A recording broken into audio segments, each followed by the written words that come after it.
Jag spenderar vad det CP jag spenderar på 5 plus får jag tillbaka till. It doesn't matter if you have demons save. Sen har Encadia Command Squad 5 plus Reliken. Så ignorerar din Mooncaps, Feel Pain, Damage Reduction. Inom 6 från dem. Alla enheter inom 6 från dem ignorerar facecaps? Inte fordon och så, utan det är bara core. Ja, okej. Så det är mina Kashkins, infanterister, mina Scions, faktiskt också mina sentineller. Okej. Nice, sen har jag en Command Squad med Scions. Här, de har en Bullgrin. Ja. Han har minus 30 damage. Jag gav Johnny lov att byta hans regiment till de soldiers. Han hade armor som Kassakin till players game. Det kan inte. Men han sa inte tvärtom det. Ja, exakt. Men det är schysst ändå, för han har ju ändå... Det blir tråkigt för honom annars liksom. Man har ändå equippat dem. Precis, alla wounds måste gå på han först. Så det är hans tackning som gäller, tackningsvärd. 6 wounds, han har 2 plus save. Sen slår han med styrka 7 minus 1 på damage. Jag tror det är allt. Och sen har jag en cycle i den enheten. Ger 5 plus inrull. Ja, en enhet. Jag tror det är inom 12. Den enheten har transhuman alltid. Den har Feel of Pain. Står en av de här figurerna på ett objektiv. Då kan jag ge minus 1 AP och ingen reroll wounds.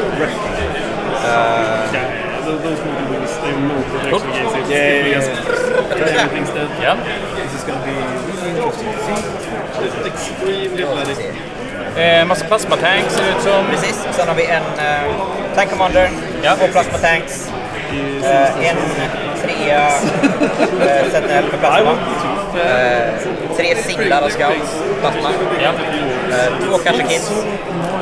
Den blå kör mechanized, kommer sitta den här. De lilla /2 grå, de har reliker som de kan hoppa iväg, deepstrike iväg liksom. Så de börjar på spelplan och sen kommer jag ta bort dem och sen deepstrike dem ner liksom. De har även så att inom 18 ignorerar de all form av cover när de skjuter.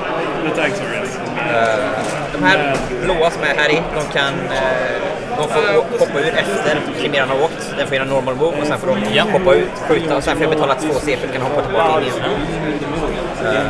Och för 1 CP då kan jag också göra att de får tillbaka moves. Och sen har jag 2 gånger 3 av mortars. 2 Cadian squads, vanliga, med en plasma och en melta. Infanteri. Och sen har jag en vanlig platoon som är Death Corps här. De har en mortar som är heavy. De är också infanteri med obsec. Sen har jag 2 5 av Scions med plasma och shot volley. Vad innebär att de är Scions?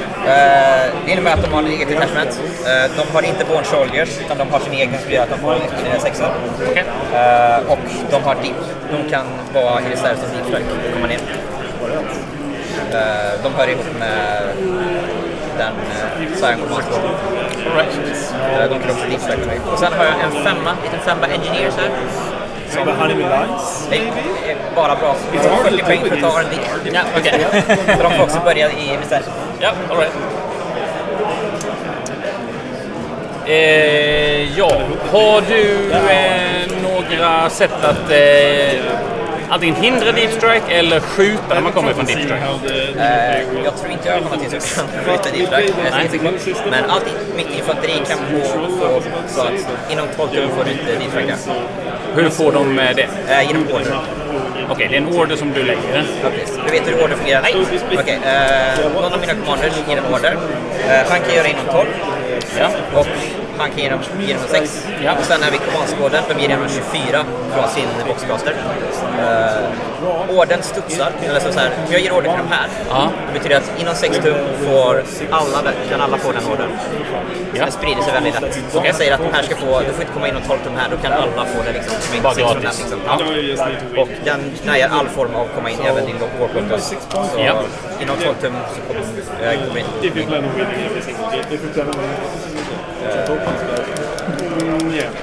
But there is some Steve competition. Jag vet inte det. Jag tror annars har jag ingenting som denial liksom. Nej, bara Army-wide denial. Ja, bara Army-wide 12. Ja.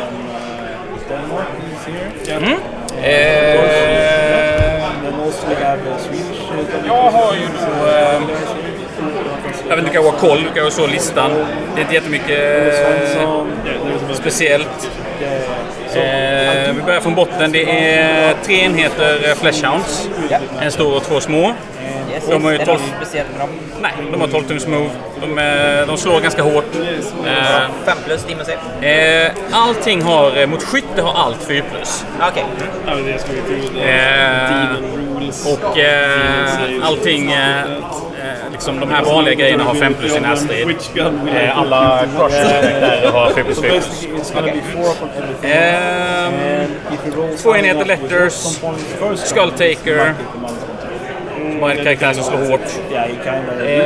Och sen så då Crushers. Crushers har ju 4 wounds var. Toughness 5. I'm seeing the 2 staging points he wants to stage. Och 3 sådana enheter. Och så know where you want to go after that. Because you're looking into the center. Now looking in the center, I'm looking at from our side, the left side.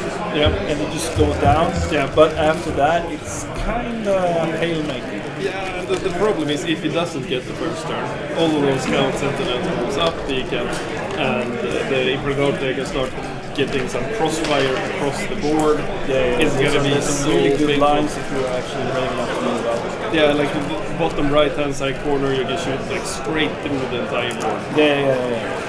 So yeah, he really wants the first turn. He wants to take the initiative and then just start pounding his face really hard. Because right now, Astra Militarum is actually harder shooting than Tower. They shoot so hard. The big things also go real, which Tower is And here we come, the icy corn. Yeah. So let's see.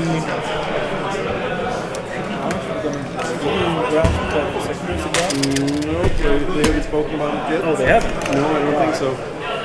We're just gonna wait, and please feel free to comment in the chat who you think are winning and by how much. We'll have a little side bet. Yes. I'm actually gonna go in favor for Astra Militarum just because reasons, I guess. Yeah, the board setup is good for the demons, but there is so much firepower. The Astra Militarum has some mobility. And it's a scenario where he can hang back and just let the core come to him and just pump shots into him. So, yeah, I will also give this in favor for the Astra Militarum. And this is why I don't like the lost shot. Mortars and stuff like that, because it favors non-interactive playing, and that is like the worst type of war analysis. Yeah, like indirect fire, I am glad they nerfed it, but apparently they didn't nerf it enough. Desolators, there is a lot of tables with Desolators, so I bet we will see at least one game with Desolators on the screen. I would bet my life on it to see Desolators later in the rounds. At least turn 3, 4, and 5. Yeah, and the mortars super strong, so many shots. Han har en order som jag inte får dipa inom 12 från hans gubbar. Den är bra. Och en flagga som stänger av facecam. Är det en Astra Boost just nu? Basically in Spain. Arriba! So let's wait and see. Jag har valt mina secondaries i alla fall. Okay, now they're going to show their secondaries. Ja, precis. Jag har också valt. En sak till han får göra att jag får, innan matchen så får jag alltid en extra CP. Eller så får jag byta secondary. Okej.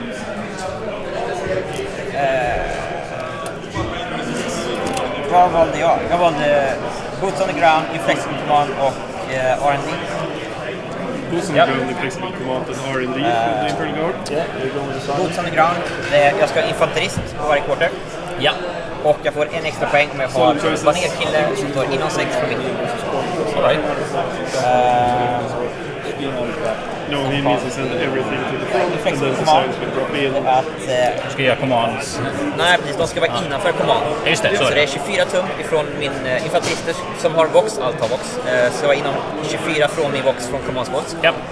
Och stridsvagnarna ska vara 12 från han eller 6 ifrån någon annan commander. Så det är 2 poäng och 1 poäng för stridsvagnarna. Eller fordonen. Och sen har vi 2 poäng om jag får som har en order. Ja, det verkar lätt. Det verkar lätt. Och sen R&D. Ja. Jag har Bring It Down, Reality Rebels, Rain, Reality och Grind Them Down. Boots. Då är det Boots, Flexible och R&D. Yes. Vi slår någon sida först, antar jag. Ursäkta, vad var ditt andra secondary? Ja, Reality Rebels och Grind och Bring It Down. Bring It Down. Ja. Alright, so we have Bring It Down, Grind and Reality. Sant va? I guess. Interesting. Ja, det ser väl likadana ut. Vad är det här? Är det 10? Jag kan fortfarande välja att du börjar, att du väljer sida. Ja, men jag gör det. Okej. Yeah, absolut. He's going in with mentality, I need to kill him. And then I will just De kommer ut människor från ett random rum och frågar vad jag har för secondary. Oh yes, this will be a very, very quick game. Korn will run up and Astra will shoot and then we will see what happens. Okej, jag ska börja. Som sagt, Ja, jag ska välja mina reserver då. Jag inser att jag försöker börja tänka på det, men det är inte så jävla lätt alltså. nej. Jag sätter de här bak. Mina engineers kommer att vara i reserv. Och sen en science squad kommer att vara i reserv. Resten kommer att vara på spelplan. De här blå Kasakis kommer att vara i Chimera. Ja. I think it's meant.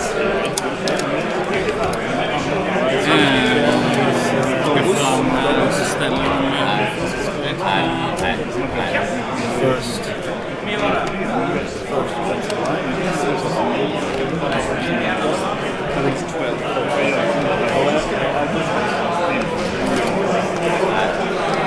They're going to be quick. They can probably...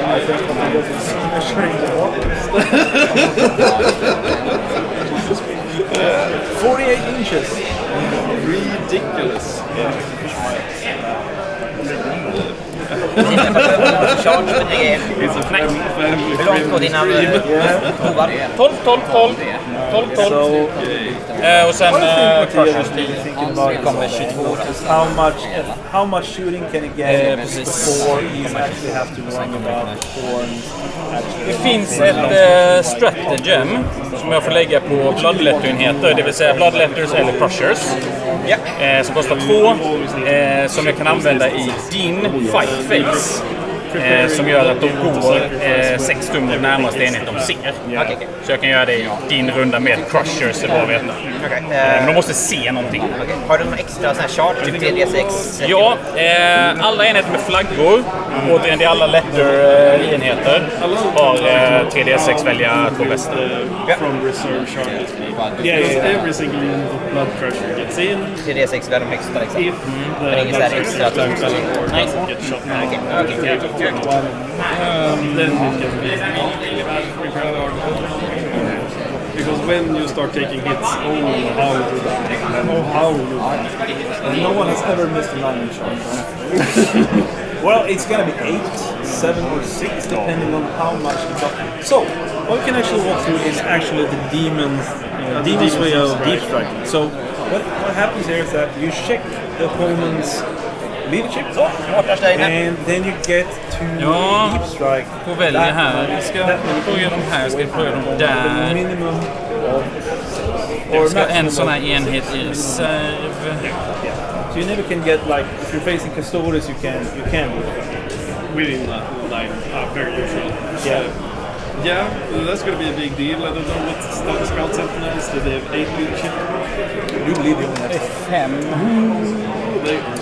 But in this mission, it's actually not possible to get that bad of a matchup. Oh, well, that's interesting. They can't barely hear what we're saying. Nope. Oh, you can hear what you're saying. Oh, Okay. Okay, thank you very much. Then Ja, we will det börjar det här. adjust the mic. Crushers. Alright, so let's Ramp that baby up. all right. So now we are almost. We are actually maximum. And if there's anything Alltså att that you're vad är det thinking sen? about, please let us know. Så grejen är att det är så jävla svårt att manövrera Ah, crushers okay. So he's från min deployment. Maybe Så även om jag inte switch kan the dippa noises nära down så tror jag att jag behöver ha dem i towards deep eller dummo. So you're hearing the table?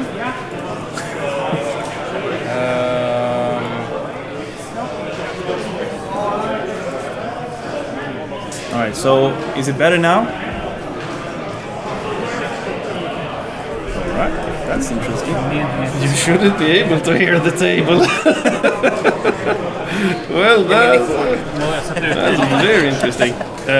But do you hear us now? Jo, men han kastar jag in om jag börjar förlora mig.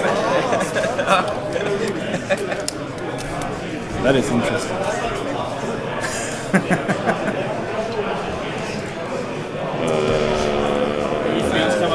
Well, tell us if you hear the table, because you shouldn't be able to hear the table.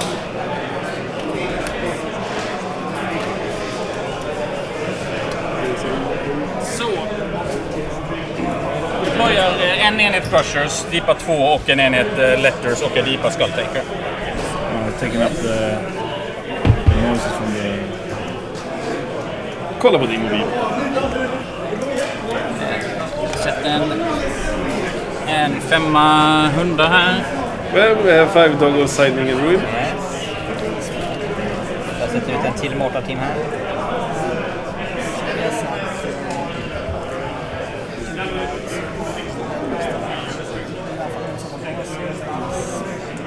Interesting. Nu? 100 här.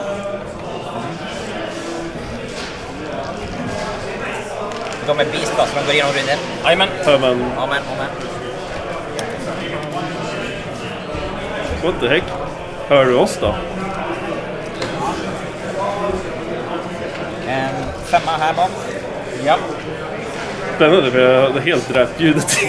Well, I will go and kill the table mic for the time being. Jag fuskar hejvilt här, flyttar tillbaka lite gubbar. Så där långt fram kan de inte stå. Yeah, so I just listened to the stream as well, and as you said, we hear you, and we hear we hear the noises outside very much. So now it should be better. Yeah, it looks like the table mic is dead. Yeah, I killed it. So, yeah, okay. So we are back to the old-fashioned... She shouldn't be able to hear it, though. Well, it's... back to a leg game. So we have a bunch of doggos. There you go. Whole bunch of doggos. Hiding in the ruins. Yeah, just pushing up as far as you can. It's a 10-inch deployment. Dawn of War. So Dawn of War is when you're playing the long sides. The long sides, and what's it called? Hammer and Anvil is when you play the short sides.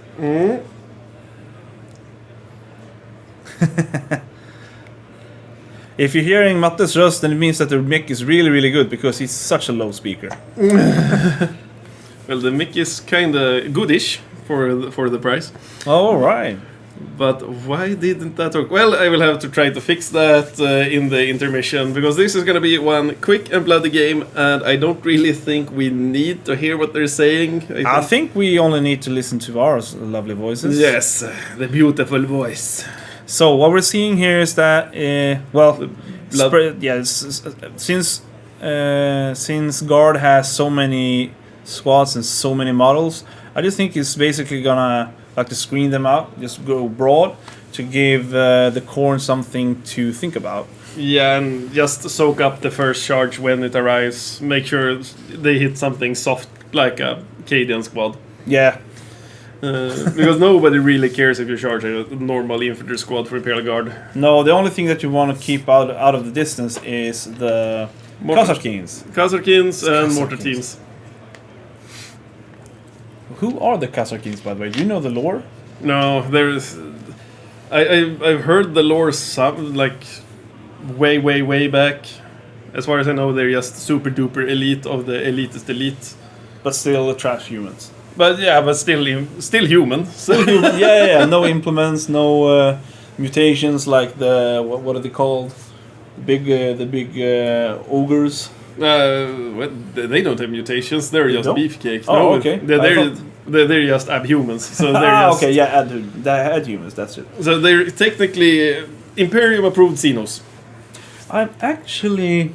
And Be'lakor behind the second ruin. Yeah, I'm actually thinking about that. If I would put him there, or if I would put him in the mid table, I do believe that it's going to be a decision if you want to be, like, if you just switch it around, because Be'lakor in the middle actually forces the guard player to think more about where he will go turn 2, instead of the deep strike. But I guess it's going to be almost the same thing, I guess, because Be'lakor only flies 12. Whoa, he's slow. Yeah, he is slow, which means that if you're quick with math, up to 10, move 12 is going to be 22, which is going to be just on the line of the mid line, and then the center table. Yeah, and then he can shoot with everything. Yes, because he can't really hide in there. Like if he goes to the ruin in the middle left-hand side, well, then he just where he's placing the sentinel right now, then he can shoot him. He just moves up the left flank. Yeah, and he has so many tanks, so many troops. He will out-deploy the demon player. Oh yeah, he can drops. just throw shit up. And, and then just wait to see where everything ends up, and then place his big bonky boys, formerly known as Lemur Russes. Yeah, exactly. So now Mattias is putting out his... I do believe that these are the Scout Sentinels, since it's single model units of 1. And I think he's just putting them out there, so if he goes first, he can just push them out to be just far enough away to not get charged, and still be ready to push up even more turn 2. Yeah, just move it, blocking him. Because he doesn't have that much fly, or he's more... correctly, he doesn't have any fly apart from the great demons. He does not fly. He just this is. I do believe that the what would they call skull crushers? The blood crushers. Blood crushers are going to be. I don't think he has time for being behind there. Actually, nope. I think he should just put them into deep strike. Deep strike is the best way to go here. Yeah, because he really just would put down minimal amount on the table. Yeah. And then deep strike down everything, or just go on the line, advance down here, get some coverage from his cover from the center, and then just try to go from there. Yes, great audio there. What he did, he was pointing in the center, top center, then go down to the center objective through the buildings, and then just keep on pushing. Yeah. Yes, I agree, because right now he put them behind the building, can't move through it. He must move around it. He will have to move around the left side. This is a turn 3 charge right now. Yeah, exactly. It's just too slow. They will be shot to pieces before he gets there. What can happen though is that if Mattias is too aggressive, he can actually slingshot with the sentinels. Just like charge into the sentinels, pile and kill it, and consolidate forward just to get some extra movement. But it's gonna be I know. I'm just fishing for stuff here. And there is a Russ. Here come. Yes, it's a rush. It's a rush. Yeah, and also I do believe that Mattias has redeploy. Yeah. I don't think he needs to redeploy that much. But I do not believe he needs to redeploy, but could be cute to redeploy 3 buses out in the strategic. Just to be a real dick about it. Like, now you charge me, but you cannot charge my Russes. Nope, they are not on le table. I don't think we will see any of that though. No. He looks to be pretty well placed at the moment. Just covering the angles from the middle table, or from the midline, the back line, in the midline. I'm a bit surprised that he chose to put everything down there in the left-hand side corner. When Be'lakor is just on that side. But I do actually believe that he might just think that if he just gets to pop Be'lakor the first turn, because if it does not start, where is Be'lakor going? Where is it going? He's either going to go on the left side and try to tag like the ruin just to get some. He needs to stand in the ruin. We had a rule breakthrough before the game started, and tagging a ruin on the outside does not count as being in cover. Yeah. You need to be in the ruin to get cover. So Be'lakor, I don't really know what it's gonna do. I sure hope he survives because it will make an interesting game. So he is -1 to hit, -1 to wound, and -1 damage in shooting, which Good, I guess. it's as good as it can get, I guess. And he can reroll the hit roll as well. Oh, okay, that's big. Yeah, so- That's very big. Just jump and pray, right? Yeah, jump and pray. But I think that it's just that kind of game for the demon player right now. He just need to get in there, start chomping. Might this be deep striking? Yeah. So he actually has two, or it looks like 2 squads of flesh. No, Blood crushers. blood crushers in deep strike, along with a unit of bloodletters. Yes. I'm so interested to see who goes first here. This is actually a fun game to start off the stream with. It's gonna be a bloody one. It's gonna be a blood one. It's a good warm up. It's not Wotan versus Imperial Guard where nobody moves forward, or Eldar versus Eldar where 90% of all of the time just spent on measuring, pre-measuring, double measuring. It's gonna be like an hour deployment and then 30 minutes of game. Yeah. Eldar vs. Eldar is not fun to stream. Now I said it, it's not fun to stream. It is like just roll the dice and see who goes first, and that player wins. Yeah. And if it's two like good-ish, not like top level players, then there's just a ton of measuring. Like you see more measuring tape than models. Yep. In such a game. And then people start bringing out lasers and okay, let's see who goes first. I will go and check their command points and stuff like that. So be right back, good people.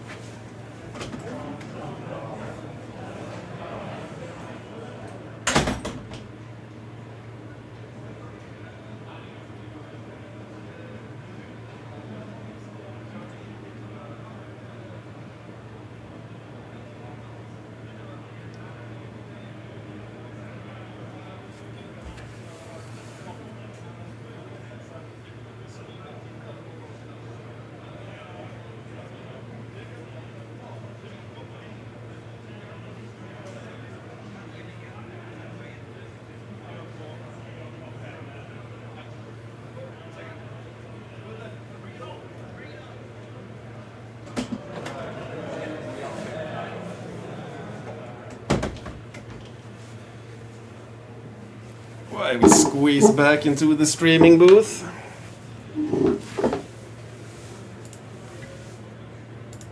There we go.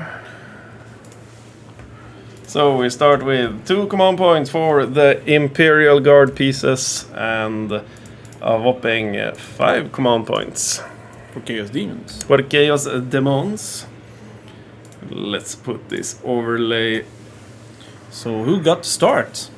Well, that was also a very, very good question. Do you have something else that I can't answer at the moment? Here we go. A little bit of overlay for you guys. I'm pretty sure the demons got the first turn. It seemed like it anyway. So he rolled for Warp Storm points. I do not know how many he got. According to tradition.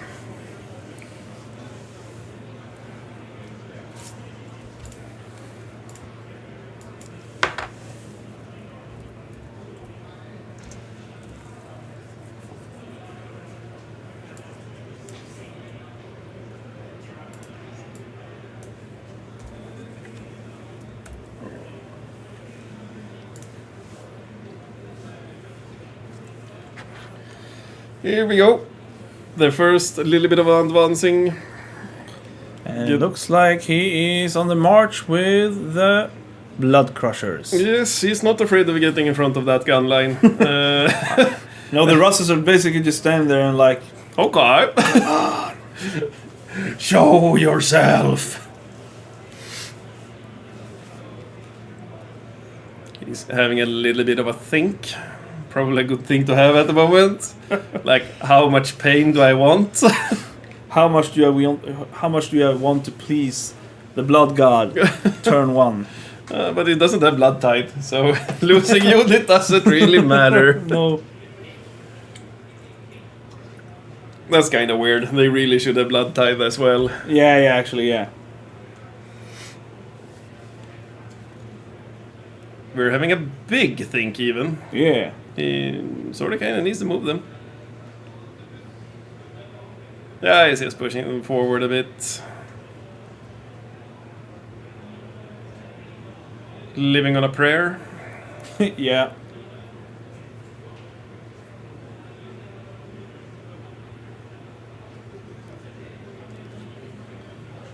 Let's see here. Whoopsie daisy. There we go.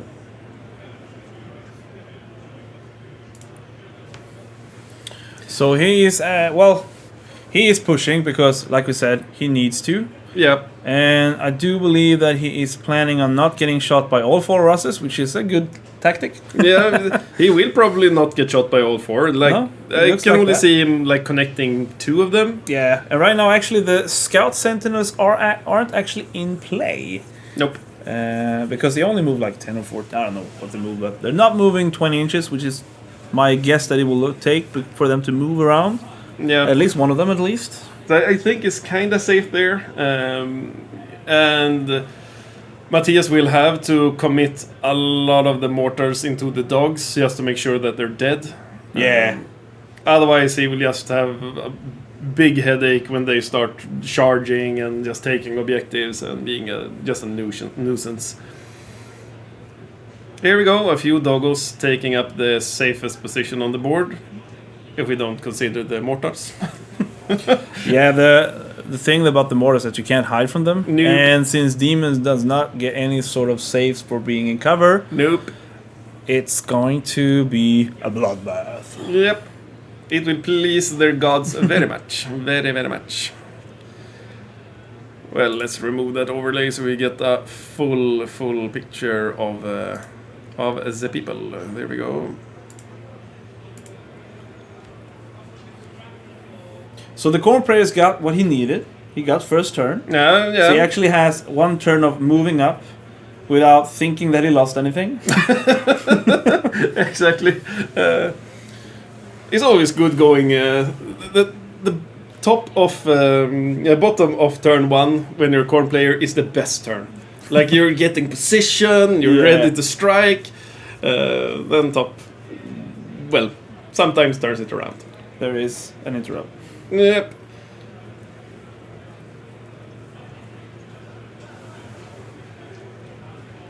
But it feels like he's denied quite a lot of the Lehman Russ firepower.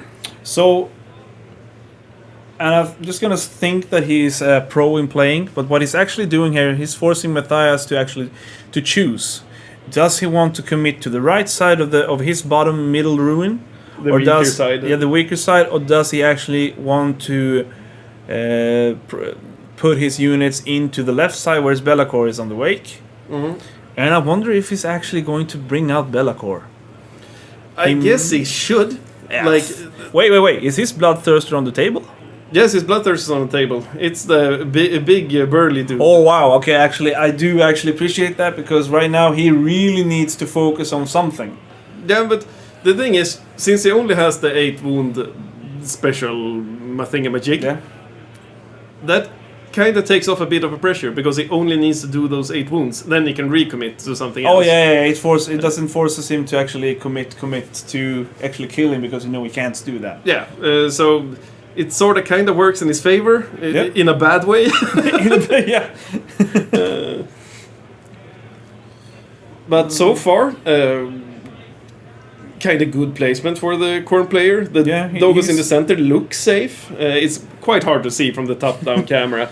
Yeah, but it does actually look like he has some sort of he's limiting him to move on Mattias' right side of the middle ruin to get the line of sight, which is not. I mean, he can advance and shoot the Russ, but if he does that, he's super dead. Yeah, he's super duper dead. He's super duper dead by the Korn.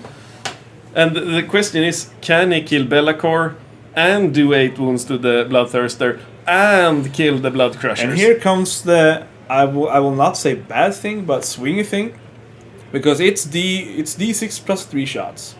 So if he just gets the 4 shots, or even the 5 shots, he's not going to be hitting more than 2 or 3, and he's not going to be wounding more than 1 or 2. But tops.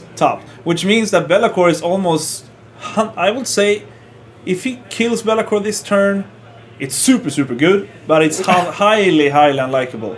So it looks like he rolled a quite long advance. It looks like a 5 or 6. Ooh, this is good for him. Now he can really put him in a safe-ish location if he wants to. But I think just committing in up the middle is not the worst thing in the world. Yeah. Like, just, if nothing else, just sack him, because it's good enough. He's just pushing very, very aggressively. Oh, wow. Okay. Super duper. Now we like. This is what we want to see. Yeah, this is, well, it kind of goes hand in hand with his secondaries as well. I want to charge you, so I will push you really, really hard. Did you see Mattias put some of the carcassins down? Or are they all in deep strike? Kasserskins can't deep strike. Sorry, from strategic. Ooh, I can do a sneaky peek, see if I can see some Kasserskins. Because that is really interesting. If they're not on the table, then he's in a big doo-doo. Big doo-doo.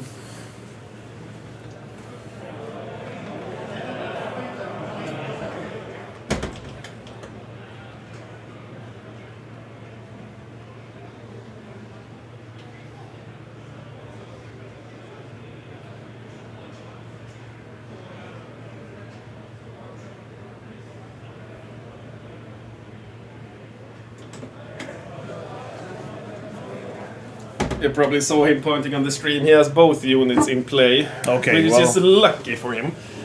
He has one. The blob behind the sentinels are 1 unit of Kasserkins, and the other one is in the Chimera. Yes, of course, in the Chimera. So it's gonna get.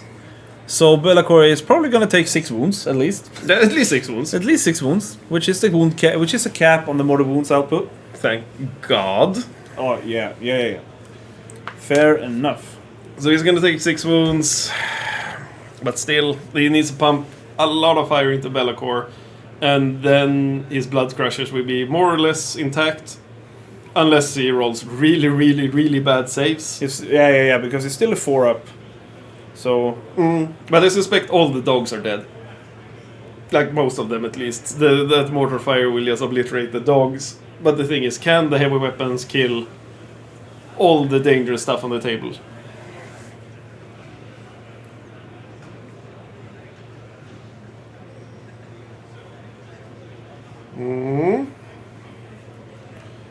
Yeah,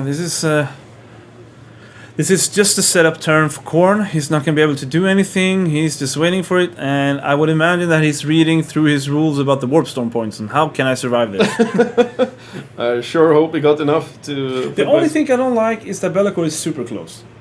He's a bit too close. He's a bit too close. He could have him a bit further away, make sure that he doesn't get like charged by anything. I don't know if he wants to charge, but he might have overcommitted a bit too much hubris. But if you can, you can. Yeah, exactly. Okay, so. But then again, the Kasserkins are in the Chimera that's standing in the center bottom ruin to the right hand side of it, and the thing is, they would probably have to shoot through a forest, -1 to hit. Okay, so the only thing that is troubling with the Kasserkins being in the Chimera is that they can't get all the command buffs. Yeah, that's as well. But maybe we'll just throw it on the Kasserkins that's running on foot, just walk them up, do their 6 mortal wounds. But still, it's gonna get messy. It's gonna get messy for sure. And I don't see that many screens on the right-hand side, so I don't really know what's gonna stop that Bloodthirster. So next turn, the Blood Crusher is going to crash down into their backline, and depending on how it goes, I mean, he really needs to make 8 wounds on the right side. He must. Because he does not have any horses with the Melta pokes. Nope, no Ogryns. Ogryns. So all the damage will come from the shooting phase. Yeah, indeed. Because Imperial Guard hit like wet noodles.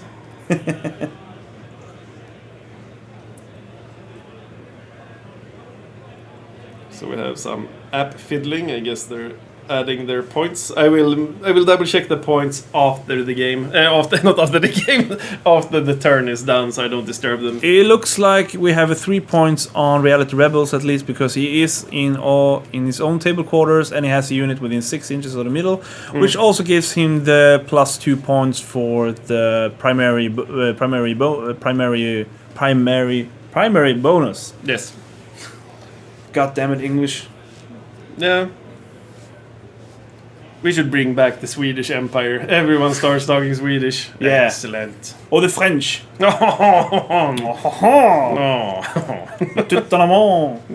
sorry, English guys. I'm not English. Well, or French. No, we're quite Swedish. And for any new viewers, this is GothCon, live from Gothenburg, Sweden. It's the first game in a 6-game tournament. We will be playing today, tomorrow, and Sunday. Yeah, 2 games today, 3 games on Saturday, and 1 game on Friday, so we can get home to our wives who are missing us like crazy. Yes, at least they say so. They say so, at least, yeah. Yes. They're just glad we took our miniatures and left. Glad to not be able to see them for a while. Yeah. So, oh my god, my kitchen table has never been so clean. Oh my god, there's not colors everywhere.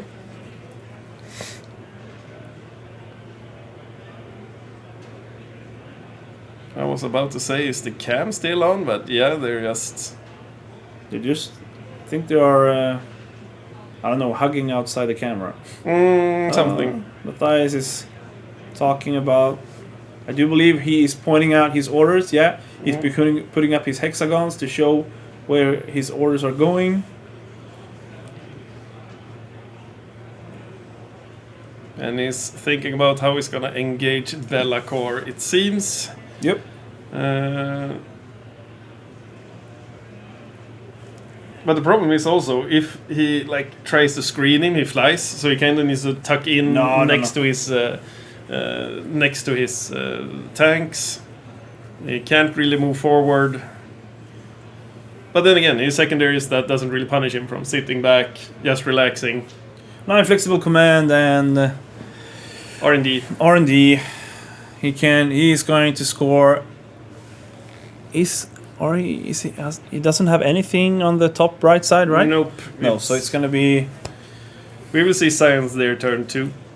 I do believe that if Jocke gets enough Warp Storm points, he can actually nerf the leadership enough for them to get the 6-inch deep strike, actually. Ooh, that would be painful. But then again, hopefully, there are some deep strike denies here. Yeah, we don't really know at the moment. But we'll probably see. Okay, within heroic intervention. And I do maybe he has given the guy OBSEC? Maybe. Probably, but still, that's just a TED Sentinel. I wonder... Because that's gotta be within 3 inches. Well, that is 100% within 3 inches. Yeah, because the objective is not big enough. That's a risky move. He's actually counting on shooting Be'lakor off that objective, so I think we will see a lot of commitment going into Be'lakor. Or he is charging Be'lakor, which I also think is stupid. Oh, that will just have the same ending. It's not like a Scout Sentinel will do anything against Be'lakor.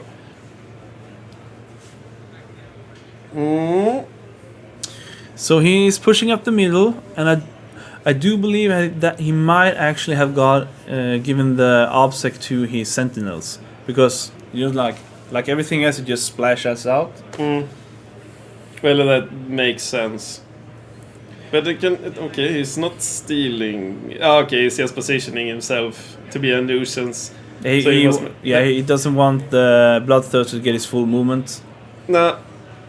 I do believe he wants to get closer though, because I do believe we want to measure from the back side of the model, just to make sure that he wants to be just on top, so that the Bloodthirster gets I would say 4 inches less movement. Yeah, something like that, 4 or 5 inches. Because still, the Bloodthirster is quite speedy. Yeah, he moves... Is it 14 or 12? I think it's 14. Yeah. When he's not bracketed. But we can see he's feeling the pressure a bit. He is not doing anything that risky, apart from moving the very, very brave Sentinel close to Be'lakor. Yeah, the Sentinels are the sacrificial lambs in this game. Yep. To get the first easy scoring. But it's a great honor driving one of those Sentinels.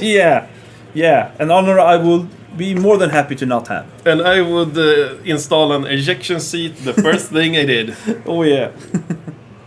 And I would be punching that red button so quickly right now. Get me out of this thing! Okay, so we have a little bit of infantry scooching going on. Probably trying to deny some deep strikes going into turn 2. Yeah, although,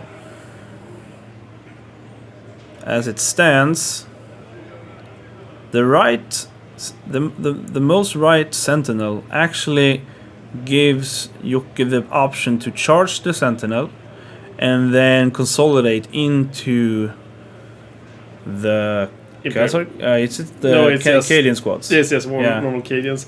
Yeah, I think that Sentinel positioning is a bit off. It should be further forward and further away from any friends.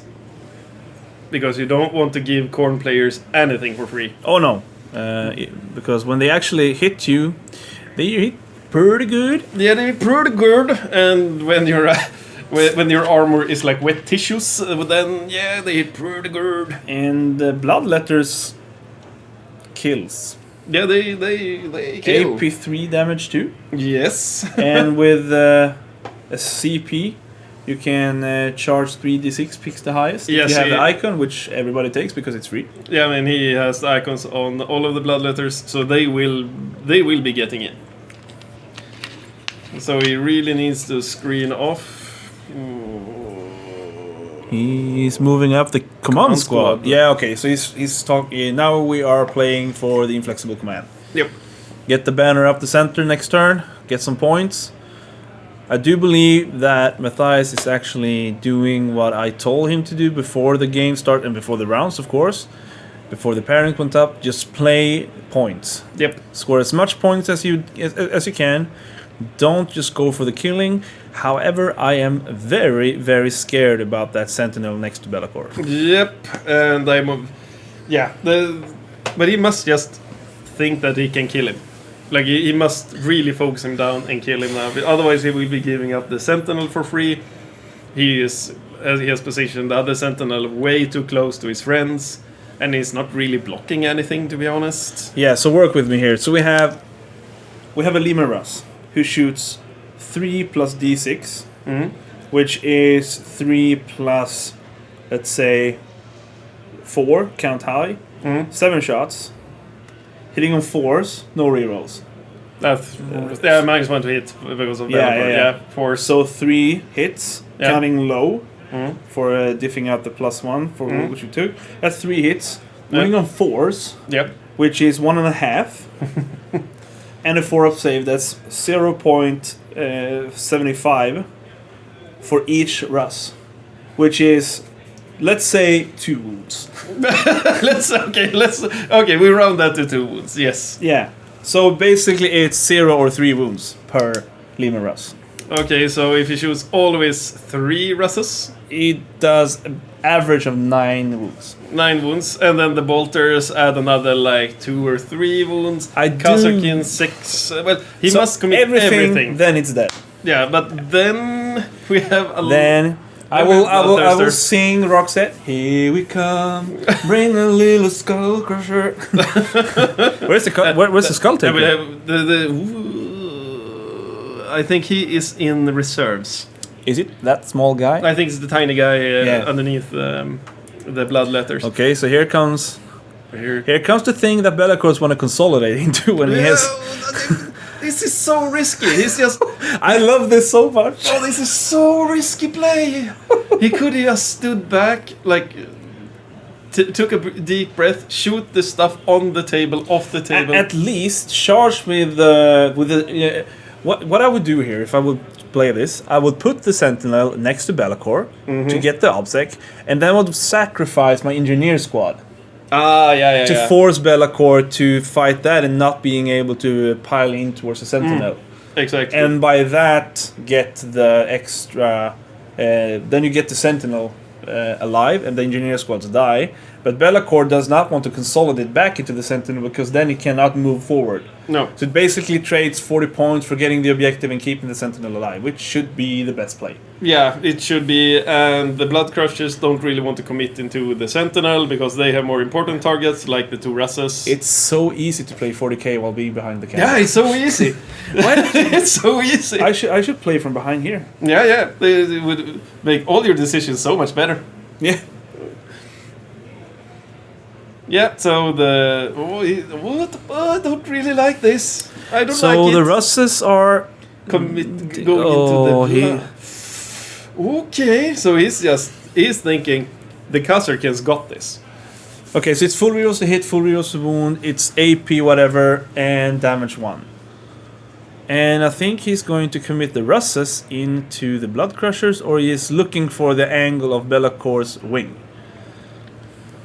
And once again, guys, welcome to the stream. If you just appeared here, we are hosting or streaming basically the 40k open event in Gothenburg, GothCon 40k open event. 64 players. 64 players, 6 rounds, with the possibility of getting one player to go 6-0. Unless someone draws. Unless someone draws, which is not super unlikely. It has happened. It has happened. You have a window of 6 points or 5 points to draw, since we're playing a 20-0 system. Yes. And this is game 1, the top of turn 1. The demons got turn 1, and now we will see how much damage the shooting will do. Yeah. I'm a bit concerned. I'm sure Khazarkins are good, but and they have the 6 mortal wounds, so they're free, basically. Yeah, the 6 mortal wounds are not. I will say that they are most likely to come in, like a 60% chance. But the fact that you can't re-roll the hit roll... Yeah, that's the thing. I think he's not committing enough into Be'lakor, and he's just leaving the Bloodthirster. Well, actually, since he has the freaking banner, he ignores the -1 hit modifier. But it's only on the Khazarkins, not the Russes, because they are not core, I presume. No, they're not core. But the Russes are. And the Russes are too far away to benefit from the banner anyway. Yeah. Because the command squad is hiding behind the Chimera in the middle. Oh, yeah. So that's where they are. Here comes another Russ, checking out the angles. That was a strange angle, I'm just going to say it. Yeah, but the camera kind of messes things up. Sometimes there are angles. I'm always going to presume that I'm right until questioned otherwise. No one can question you because we're hiding in a separate room. Okay. Now this actually became more exciting than I thought it would be. This was a lot more exciting than I thought it was gonna be. I wanted him to take the measurement and just turn it towards the Bloodthirster, make that thing. But the thing is, I wonder if Jocke actually knows that the dense terrain is not something that the Bloodthirster is benefiting from. This is just me, because since he's asked what the Voxcaster was for the Khazarkins. I'm not sure if he asked, but he explained the Voxcaster for him. Oh, well, there you go. So it can just be explaining all of the rules on the datasheet. So now, this is Mattias actually talking about, so this is how I'm going to kill you.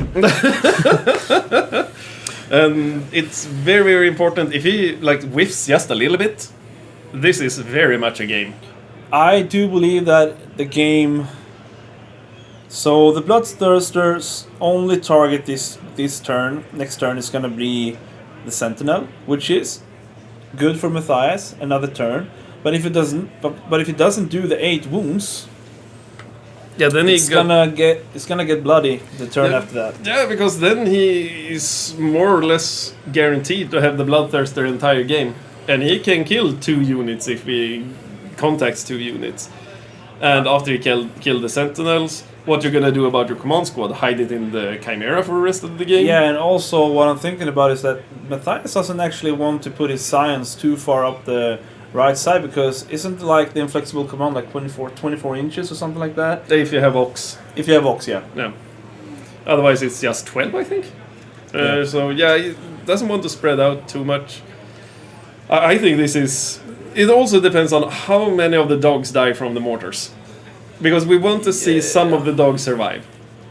Yeah, I'm not going to say I want the Korn to win, but I do want to see this game to be exciting. Yeah, we've already betted against the Korn. Yeah. This is not a Korn favored game. Nope, it's not. But I do believe that if Korn does win against Guard, it's going to be this matchup when they go first.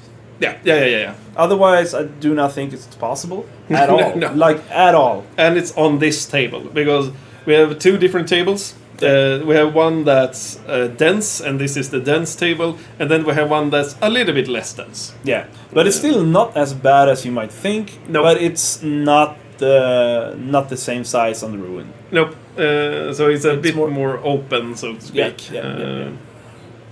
And half of the tables look like this, and half of the tables look like something we cannot show you because I can't move the camera.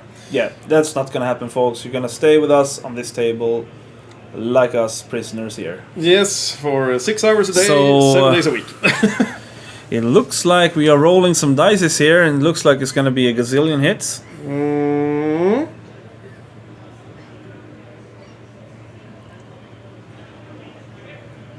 We can enjoy the top of his head for a while. Excellent. Yeah. So now we got some saves here going on, but I do wonder...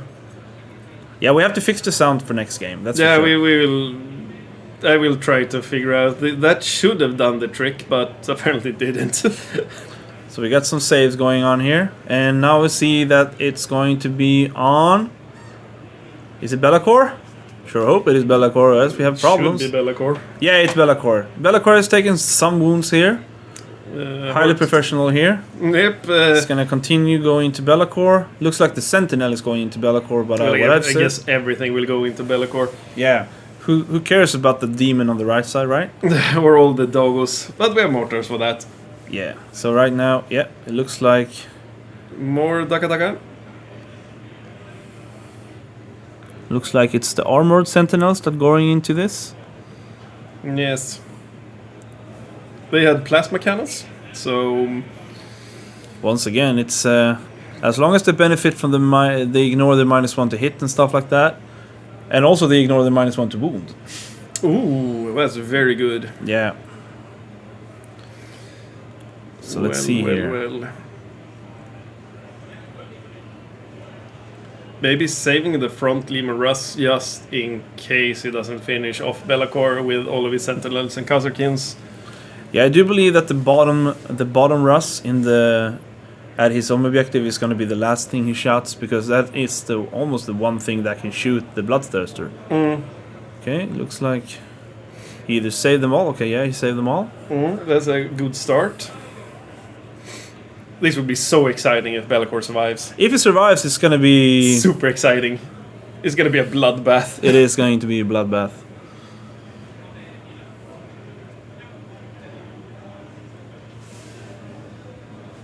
Okay, now Sentinel is going into... Oh, It's hard. I think it's 11 wounds still on Be'lakor. With super squinty eye vision.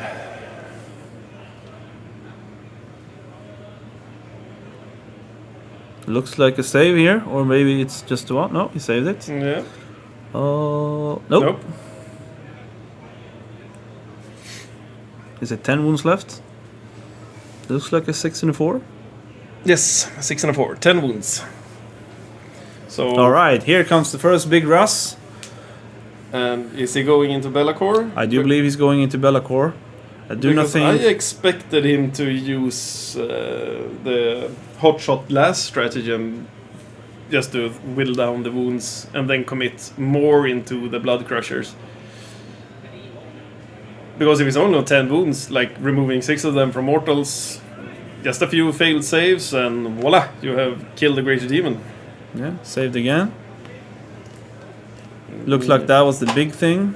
He has last cannons, heavy bolters, and plasma on the tanks. Jesus Christ. Mm. Yeah. Just realize how confident he is about the plasma. Or on the last. And the death. -1 damage actually goes into play right now because it's actually only 2 damage. The big shots. So it's going to be the last cannons. And the last cannon just failed, so... But he only needs to get it down to 6 wounds. When it's down to 6 wounds, then he knows that he can burn all of his command points, because his hotshot last is 2 command points, right? And he has 2 command points at the moment. Yeah. And then he will just be dead, but he needs to get him down to 6, because he can't be sure of killing him on 7. And he really, really needs to die. He really, really, really needs to die.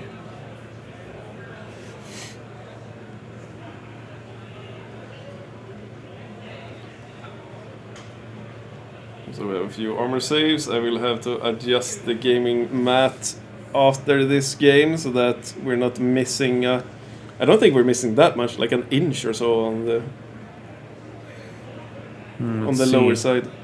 Did he take those wounds, or is he actually thinking about re-rolling here?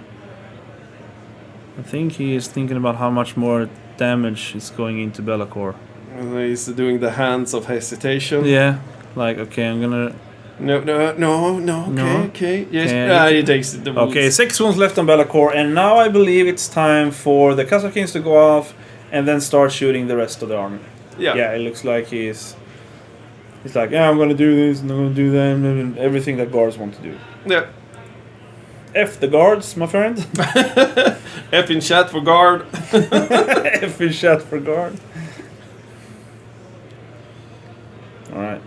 Did he CP reroll? I think he rerolled. But it seems like he can't change the past. Never can change the past.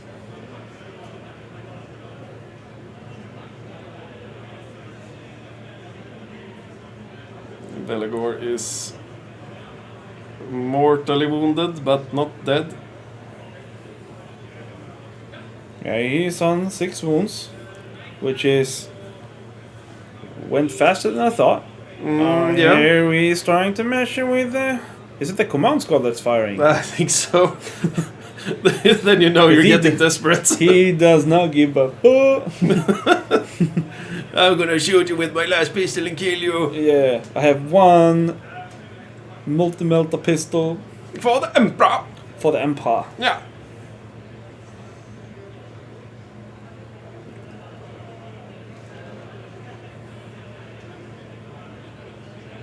So let's see what happens. So it looks like 1 wound of some kind. And looks like he is taking... More he's wounds. down to... 4? 4? Yeah, that was the... Alright, so let's see here. So it's hard to see what's in that blob of Imperial Guard in his deployment zone, but it seems like he's shooting from that blob into something. It's just ordinary guardsmen shooting, I think. There's a lot of things coming down for Jocke next turn, but I do not know if it's gonna be enough if Be'lakor dies right now.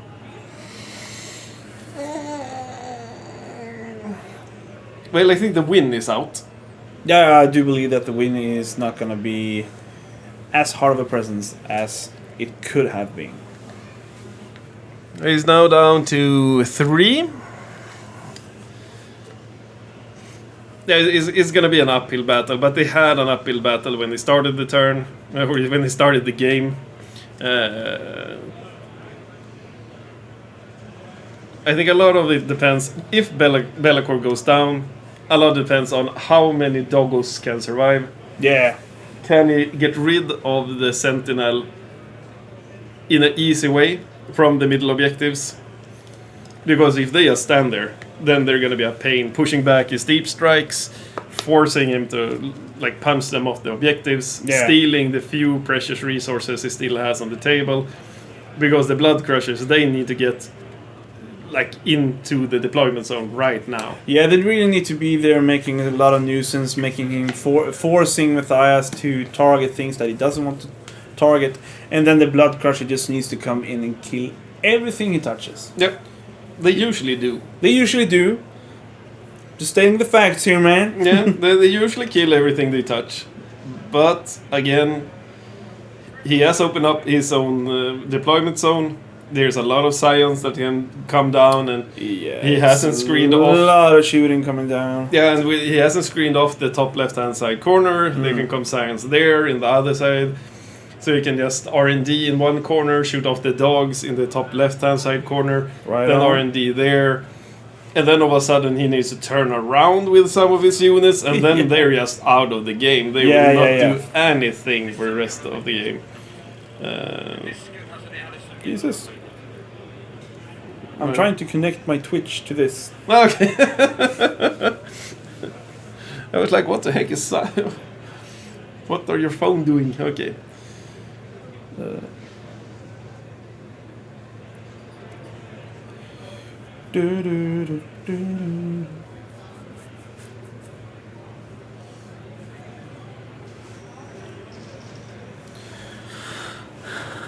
Is it 2 measly wound left?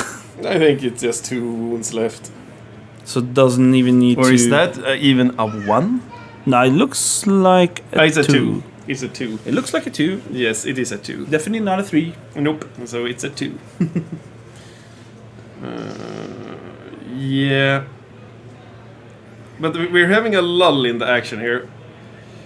And so I guess he's just thinking about what will kill it. Yeah, like because I do not believe... has he shot the bottom... now it looks like he's pointing towards the dogs. So the mortar fire incoming. Yeah, they are asking who let the dogs out, and the mortars are going to say... Back in there, Back in there, you fools! You doggo, you bad doggo. You bad boy. So...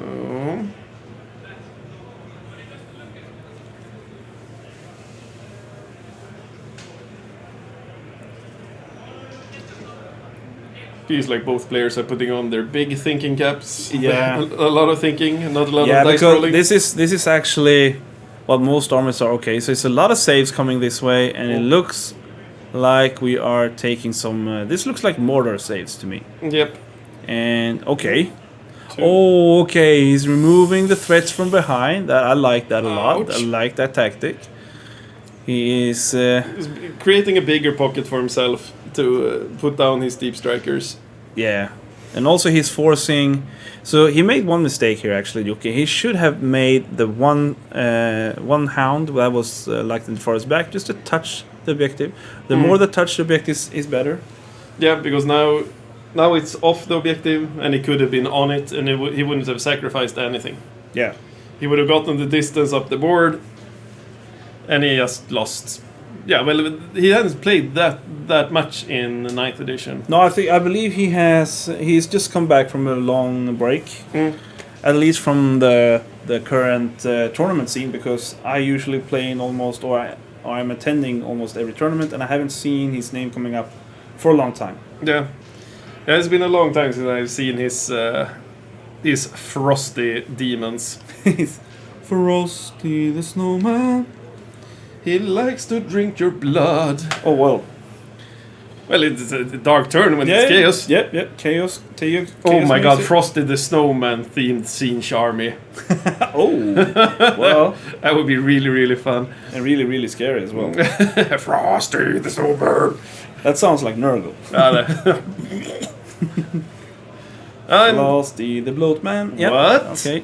So no, he what? survived. He survived the turn, and he's now. Oh my lord! Oh my freaking lord! And he didn't charge anything into him. I mean, oh, that's okay. Maybe he advanced the Sentinel. Oh, maybe he did. So this is. This is some attacks hitting on. Okay, one The reroll. mortars didn't really do that much damage either. Oh wow! This is getting interesting. So wounding on. Like 3, I think. Apparently that. So 3. He's can't take invulnerable saves against that, so he's just gonna roll damage, I believe. Yeah. A gigazillion Bye-bye. damage. Potof. It didn't explode apparently. And consolidating. So Come right on. now, I do believe that Be'lakor is only moving like 6 or 8 inches right now. Well, it doesn't really matter. But right now, it does not matter. He needs to move to the closest enemy models, who should be the guys in front. Yeah. But this only declares that he hasn't actually forced himself to move. He only needs to end his consolidation closer to it. So as long as he is... Don't move off the objective. No, it doesn't. Excellent There you choice. go. Excellent. Oh, this is so... This is really good. This is really good. This is a... Depending on how many he lost in the backfield, he might actually score a 12 here. We might. I will go and double check the scoring in a short moment. I will just add the overlay and make sure to change it to... Well, as you can see, everybody, it's very, very professionally done. My name is rather done than perfect, and I intend to keep it that way. So there we go. I will go out and check the scoring, so you can enjoy. There we go. So you can enjoy Pedro's beautiful voice. Oh, yes. Thank you so much. Yes. Si, si, señor. Si, si, señor. So we actually saw there as... Okay, so who's playing right now? We are actually seeing Mattias L versus Jocke Rapps. It's Imperial Guard versus Demons. And it's the game 1 out of 6 in this GothCon 40K Open. It's a 6-game event, which is hosted by Neil Kerr, the WTC head coach of the world. And so now we are... I think he is rolling his Warp Storm points. So he connects with something. And now let's see. So basically now, the demon player actually has some push. He knows that Be'lakor is going to be dead. So right now he's probably thinking about how he is going to make use of the 2 wounds that he has left. So probably we are going to be able to see maybe someone getting some beautiful deep striking in, because he has the Warp Locus keyword. And what is the score, my friend? It is 30 for the demon pieces and 17 for the Imperial Guard pieces. Yeah. But then we must have in consideration that Jocke has scored his primary. Yeah. So it's a very, very close game so far. But he has board control. He has the board control that he needed, and as I just said, we really need to make sure that Be'lakor is doing something before the game ends, before he dies. But he's in a good position. He can start throwing a few spells. He has Warp Locus. The Warp Locus over there is quite neat. It's quite neat. And he punched him off one objective, and that's very, very important. Because now he doesn't have the problem of committing something into it. Now he just can commit to killing that, like, fortress. Yeah, because right now we have a lot of Flesh Hounds who is going to charge the Sentinel and going to consolidate into the Chimera. Yes. And tying all of that up will be very, very troublesome to deal with. Yes. So it's Jocke's turn. And we have a completely unharmed Great Demon. Yeah. It's... Woo! So right now, I do believe we are looking up if he is going to charge the Chimera or if he's going to consolidate into the Chimera.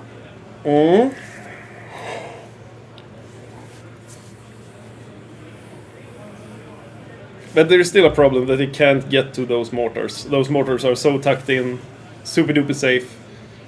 Yeah, it looks like he is going to be forcing himself to play with everything else. And after a while, the problem will be what will hold the objective. Sure, he can go up and punch stuff in the face. I would thinking about taking the Blood Crushers and moving them up so they can charge the Russ and try to smite out the... No, it's not going to be possible. No, He's it's just gonna pick the backside. so many guys. So that's not going to happen. So this is the problem when you're not playing with shooting, that you can't take out the squeeze. Nope. It's a big problem even. Okay, he's just abandoning his own objective there. Yeah, he is going hard. Or maybe he's just thinking about putting the Bloodletters. He has 2 units. He might just drop one down.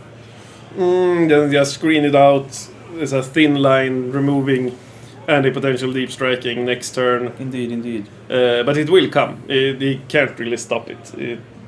Those scions will drop eventually. But if you can delay it 1 turn, then that would be randy dandy. It will be randy dandy, yes. Indeed.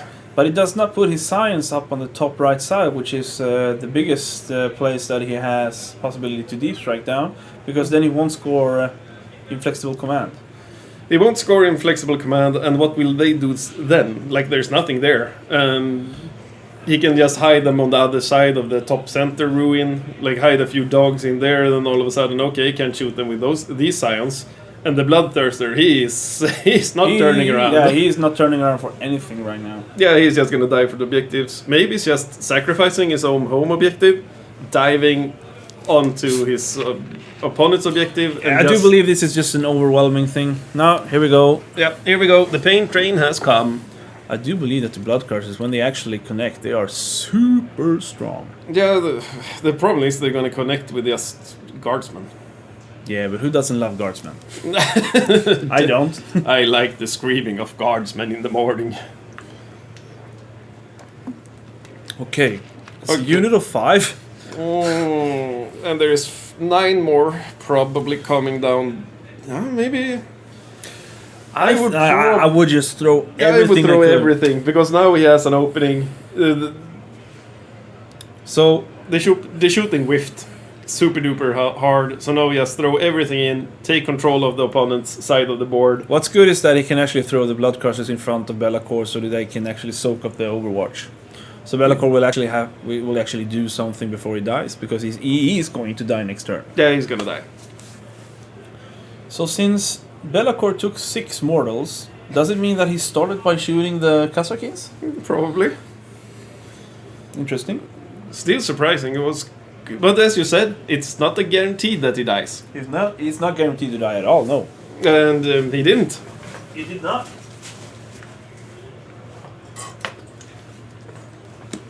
I'm actually cold. I can close the window.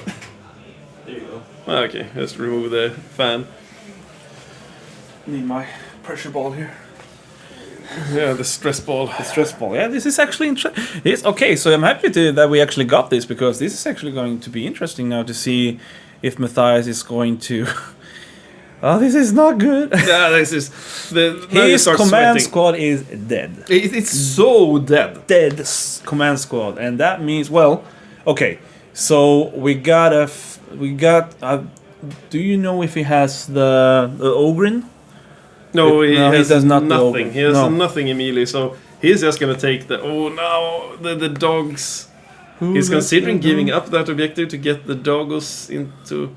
It could be an idea, because he has deep striking. Could just put he's putting on the other side of the ruined wall so that they don't get overwatched. Yep. So here comes it into play. The guardsman has such bad obsec. Mm-hmm.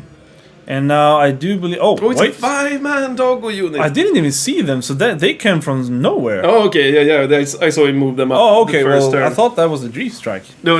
Wow, this is crazy. This is actually... This is not good. This is really, really bad. The only thing he can do now is do the mistake of not committing everything. Because if he commits everything right now, his opponent is dead.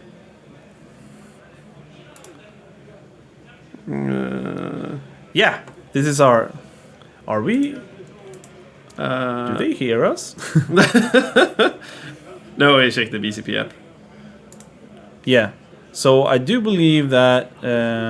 We can put this up again so people can see who is playing. There you go, guys. There we go, guys. Nothing is happening on the top hand side anyway, so keep this on. So... And this is the bottom of turn 2, in case people are wondering.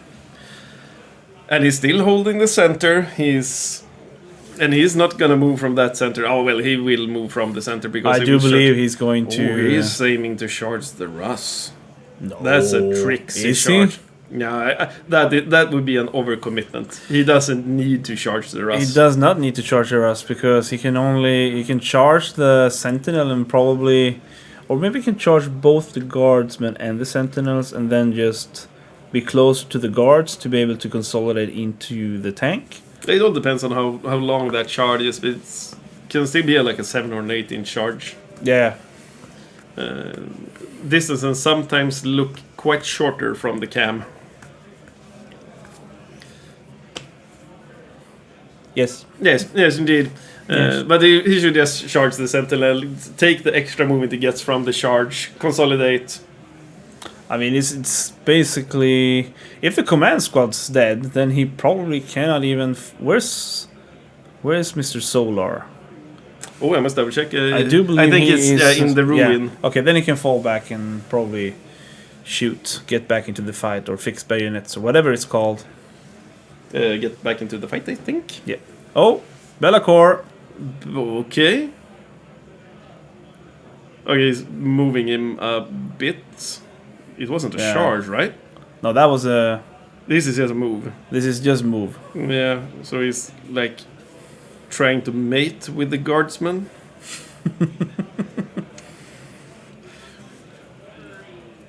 He's trying to get as close as possible to the Sentinel, I guess.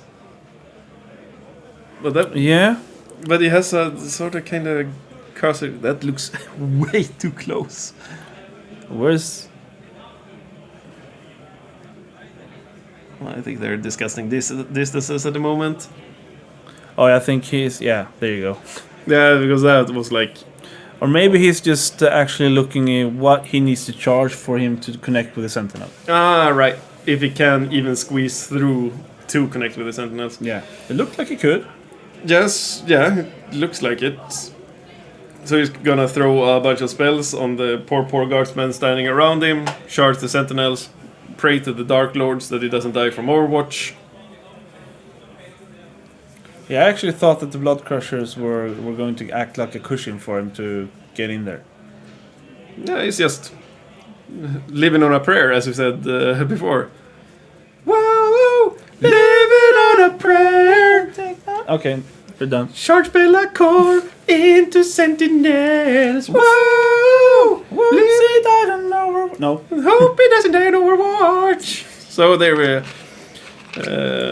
Yeah, you got that for free. Next Yep. one is more expensive. Yes.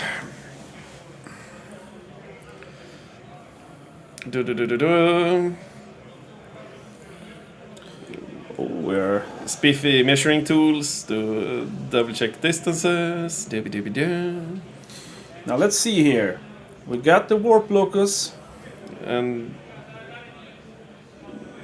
okay, so he has a bunch of Blood Crushers coming in.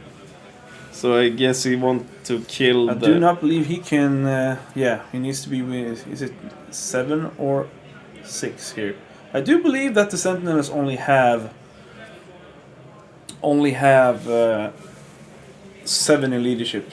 They're measuring from something. Yeah, it's the command squad. Yeah, because it's 10 there. Oh, that Sentinel is so dead. Oh, is it the big 5-man? Okay. Is it? Yeah, Yeah. it actually is. Okay. I thought he was gonna put down the 4 there because it doesn't He need anymore. really wants to take control of the middle. You don't say. Here comes the next party. Here comes the party. Party pooper. So right now the Sentinel has a -1 leadership for being close to Bloodthirster. and it looks like it's a 6. This is gonna be so painful. I don't think this is full. But this makes me happy. I like to see Korn crush. Yeah, I am a bit torn because I've actually picked Mattias in my fantasy draft. Oh no! Then this is gonna hurt. Because he went from like Hero to 0. yeah, he really did. Because I was like, he has an 80% chance of just shooting me off the table, but not anymore, he's not. And here we go, will he retake the objectives? I think it's a mistake to put things in his deployment zone. Just give up your deployment zone and... Push. Yeah, just push. Just give him R&D. Yeah. Never mind that R&D. Yeah. So looks like we are going to squeeze in a unit. Skull Taker. Yeah, because now he has also the new problem of threat saturation. Yeah. What is he gonna kill? Like the mortars can only kill one squad. Yeah. Now we have a real problem. Okay, he's being a bit more conservative. I don't like that. He's actually holding them back. No, let's see here. We have the Skull Taker. It is okay. I would have liked him just to put stuff where they can charge something. Okay, he's gonna go through the wall into the Sentinel as well. Yep. Ah, this is so feel bad. This is for Imperial Guard. Yeah. But we will have to see. We have seen short charges be failed before. Yeah. And the first results are up. We have 2 wins being presented. We had Leagues of Wotan with Eirik, who's won 20-0 versus Fredrik Tell. Erik, I think he played the double Hekaton Fortress. Yeah, it was a they went so far to play against each other. There was 2 Leagues of Wotan players, and the one got to start, I guess. Probably 20-0. And by some magical reasons, we have a Chaos Knight that's won, and I do not know if it's because we are uneven or we are 64, so it should be someone that has lost. But yeah, so we haven't reported in yet. Yeah, so it's 20. 2 guys finished with 2 wins, and one with 20-0 and one with 19-0. That's a strong wins. Yeah, but most of the time, the first couple of games, you actually see a lot of 20-0s. Yeah, because the first match is always random. Yeah. So you can, like a VTC tryout, can play against someone who just brought something fun from his basement. Yeah. I always like those games. Get that easy win and not to be sounding like a douche, but it is actually good to get like a win, to get like the game flowing. Yeah. Just warming up. Yeah, warming up the army, getting some feels. How are the dice feeling? Do we need to talk? Yeah, exactly. Do I need to burn these dice to buy a new set? Yeah. That's all. I always bring 3 sets of dice. No, I don't. I bring a bucket. And if the first handful of dice are bad, I throw those away and pick up another handful. Yeah. Because we're not superstitious. Not at all. Don't touch my dice. Don't touch my die, you will defile them. And I only play with the squig dices. I cannot believe the pressure he has actually put in the dice in. This is a lot of pressure, and it's so easy to make mistakes right now. Yeah. He is in a tough spot, and then you need to make the right decisions just to score some points. Because Jocke will just run away with the points now. Here comes the Doggos, the first charge. They have connected. Thank you, not committed, connected, but they've committed as well. If nothing else, they've committed a crime. So we have 1 Imperial Guardsman squad dead. Ho, ho, ho, ho. Yeah, they do kill a lot, actually. Yep, a lot of attacks. Damage 2, I think. It is, yeah. They're really lethal. It's overkill on guardsmen, but still, they're really good. So it's time for the Blood Crushers. Crusher, yeah. Yeah. And I do believe that they're going to make that 3-inch charge. Bonk and Le Bonk. This is really interesting. Yeah, and he's just making sure that everyone can attack into the squad. But I think the distance to the Leman Russ is too far, so he can't really consolidate into it. No, I don't think so. And I don't think Korn have any 6-inch consolidation shenanigans. I do not believe so either. The only thing that I know that Korn has is that they're pure Korn. They get the ability to walk in the opponent's charge phase if they're not, or something like that. Okay. So the Skull Taker into the Sentinel. Yep.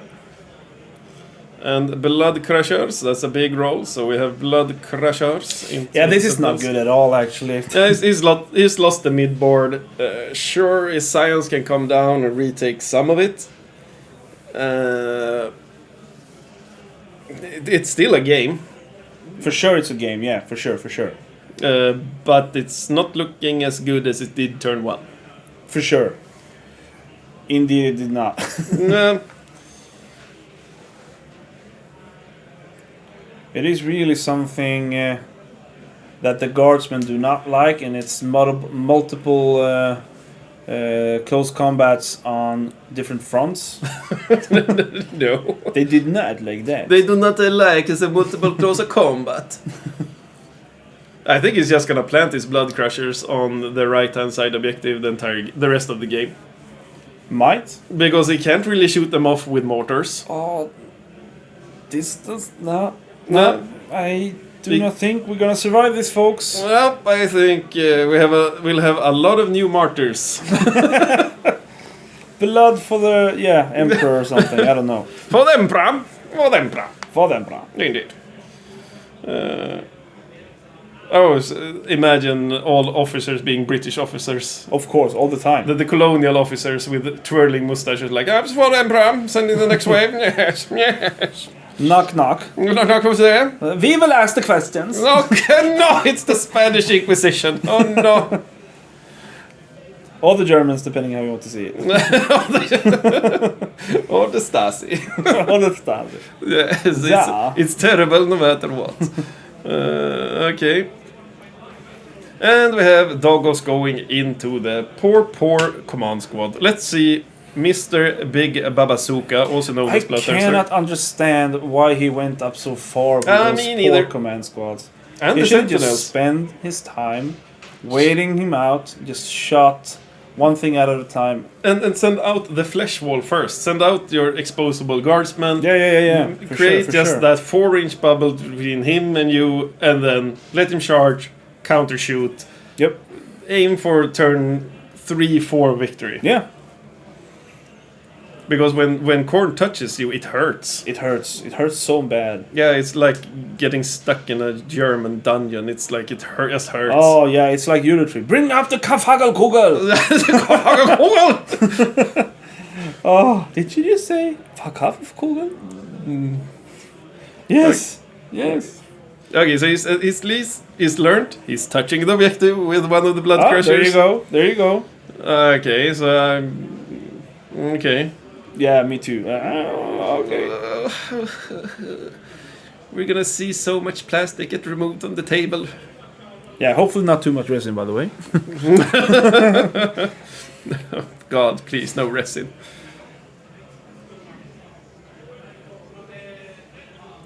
So Be'lakor is going in. And it's going into both Sentinels. What? Into the... Or is it going... Oh, he's going into the Chimera. Yeah, because the Chimera is tagged, so he doesn't want to get killed. Okay, he's just buying time. If he's really, really lucky, he can tie up the Chimera so badly that it can't fall back. Yeah, right now it looks like he's going to start off by killing the Sentinel with either the Skull Taker or the Blood Crushers, and consolidating into the Chimera, killing the command squad from behind, and consolidating like that, forcing Mattias to actually emergency disembark. Yeah, but that's not the main issue here. No. The main issue is everything that's red and blue up there. Yeah. If you see something red, it's bad, and as you can see, it's on the wrong side of the table. Like Depending on what team you're playing for. Yeah. If you're rooting for Team Demons, then yay. Yeah, when voting for Team D, you are winning. Yep. I think it's actually quite clever that he saved those 2 squads, or is it just 1 squad now of Bloodletters? Because when the Science Deep Strike... He has 2 units of 10, but I do not see if... Where's the first... There might actually be a unit of 10. Yeah, I think they're hidden inside. In the ruin. Yeah. But when the Science come down, countercharge. Yeah. Just counter Deep Strike, 3d6, boom, you're dead. Yep. 100%. Like, you might do your R&D, but... Sure, you're not holding that quarter at least. Yeah, for sure. So, I think it's time for le punching. So right now the punches are going to be quite noodle wet. But the Bloodthirster, why is the Bloodthirster still standing there? Isn't he gonna charge it? Has he forgotten about it? Has he forgotten about the blood? No. Is he though? He's my... Because now it looks like he's wondering where do I want to fight. Oh, my belly. This... Because you just charge him, you get extra movement. Yeah. Oh, he's fighting. He didn't charge the Bloodthirster. Why didn't he charge the Bloodthirster? Did he got hubris or something? Has he forgotten about it? So we are fighting without the Bloodthirster worth 300 million points. Who could have gotten the extra movement? Because the Sentinel will die. Of the Blood Crushers, which gives the Bloodthirster like 6 extra inches. Yeah. Or 6 inch in total. Not extra, but 6 inches. Just plain movement. It's like, do you want to touch them? No? Okay. Okay, so here we go. So crazy. Yeah, that confuses me, but sure, it still looks good.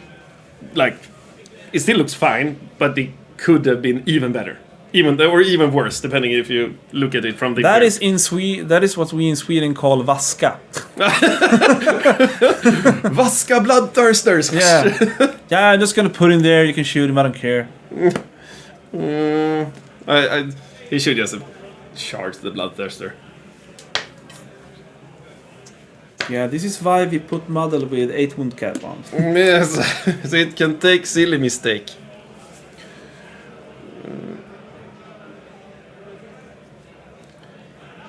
I think the close combat phase will be quite uninteresting. Everything that you see is touched by something blue will be removed. Yeah. Maybe not the Chimera. Well, maybe. I said maybe. Well, the Chimera has a 4-up save versus Bella Cores. Big Dickus Specialist. Yes, I said it. Yes, you said it. We're banned from Twitch. God. What can you not say in Twitch? I'm not sure. I think you can curse. I do believe you could curse. I can't imagine they would ban us for saying. Let's try it, folks. Let's see some curses going on here. Let's invent some curse words, everyone. Fuck hagelkugel. Yeah, that's a fuck hagelkugel. Yeah, so.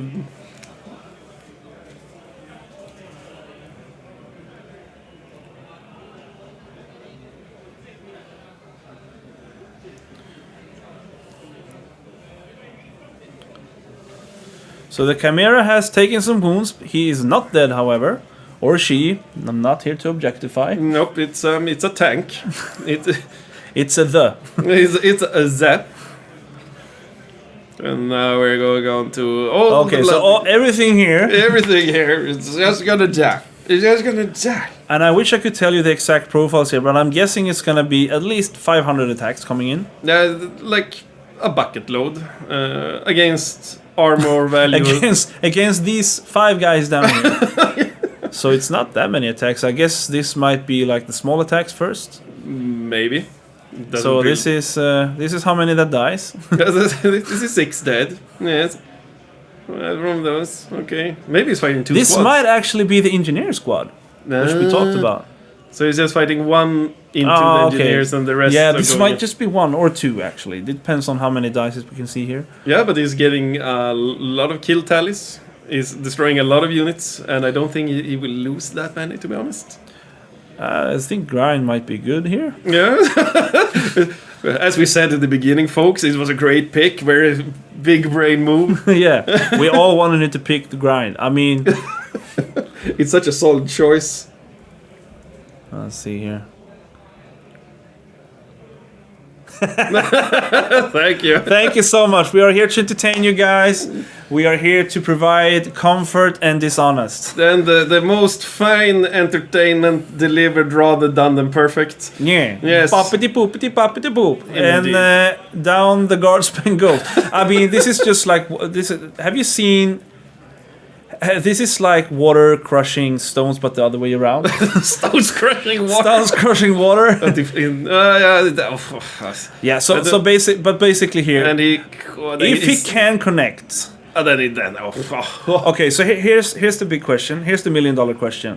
This pipe called Legan on the Lehman Russ, is it, if it sticks out? Yeah, it's a part of the model. It's part of the model. So if he's with it and he looked, I must go out and check. Me too. This is too No, you important. can go out and check because we really. I do not believe that he is touching the model, but Yeah. maybe the gun. Yeah.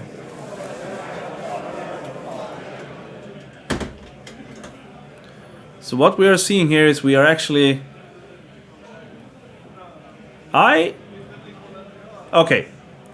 I'm not so sure that he could have done that. I need to watch the replay afterwards, but I'm not so sure that Blood Crusher could move to that point. Me neither. It was closer to the Russ, so I think Yeah. it would just be stuck. So let's get the ref. No. Rough. We have a big red bottom here that just blanks out. Do do do do do. And then the Neil table. Kerr just jumps down from a big trampoline, the 5 meter, just splashes down the table. Have you seen the flip table button on TTS? That's what we're gonna do. It says right here in the rule book, takes 3. Neil Kerr jumps down, making the water bomb, or whatever it's called, the big whale on the table, making models flying everywhere. Either way, okay, so yeah. Roll Here. your saves over here, please. Please, here you have the bucket of sacrifice. Oh, yes. Love that. But still, that bloodthirster could have been in close combat. Haven't they heard about that ABC? Yeah. No? They'll always be charging. Oh, sí, comprende. Sí, señor. Muy caliente, de nada de profaderos, ¿dónde está la biblioteca? No habla Hablo. telegrafía. No hablo telegrafía, okay. Sí. Okay, so I think... Okay, so this disembarkation here is going to be a little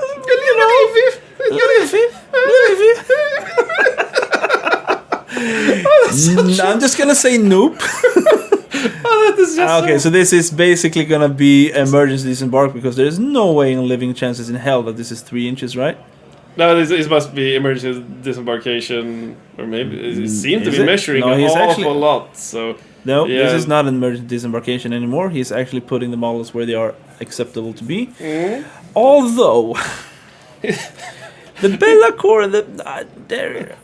it's like pick your poison: getting crushed by the Blood Crusher or So, getting crushed by Bellacore. How many guys are there? 1, 2, 3, 4, 5, 6. Yeah. Does it mean that he actually rolled 4 once? He must have, because they haven't gotten out of their transport. That means that they actually survived. That is interesting. So 4 Kasserkins left the town, left the building, went hijacking, never to be found again. Means they must have been walking in Detroit. I didn't say that. Why do you say that? This is a rough neighborhood, you know. The Blood Crushers come every evening. I mean, they're red. Detroit is red. I don't know. Crips and Bloods in the same color scheme. Yeah. Okay, so far nothing that exciting or unexpected has happened. Everything that was. I touched mean, died. the most unexpected for me is that we are actually seeing Korn nuke the shit out of guards. That is poor person who will have to face off against Mattias after this. Because he will be someone. Yeah, he is going to be like, okay, every verse is online. Imperial Guard OP, not anymore. It's not play Korn. That's how you do it. Yeah. And do the ABC. Now he just consolidates into the Kasserkin, I guess. I don't think he has anything to lose from that. Why? T-shirt armor. They are here. There you go. There you go. Making some good life choices here. It's not like they punish. What I like here is actually there is no way for him to consolidate or pile into this objective now. No. And he has a skull taker standing there like, I know you don't got involved, but I don't give shit. Nope. Yeah, this is Are we looking at tabling turn 4? Turn 4, yes. Turn 3, No. no. I don't think. Okay, so here is the Bloodthirster. What? Is he thinking about charging the Bloodthirster right now because he forgot? I mean, I would let him. Me too, but it's.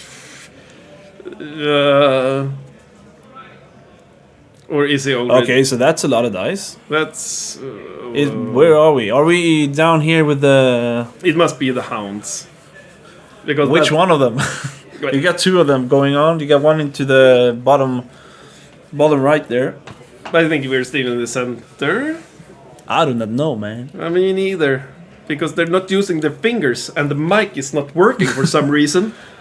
Oh, okay. Well, Okay. yeah, Well, now we know. I do believe.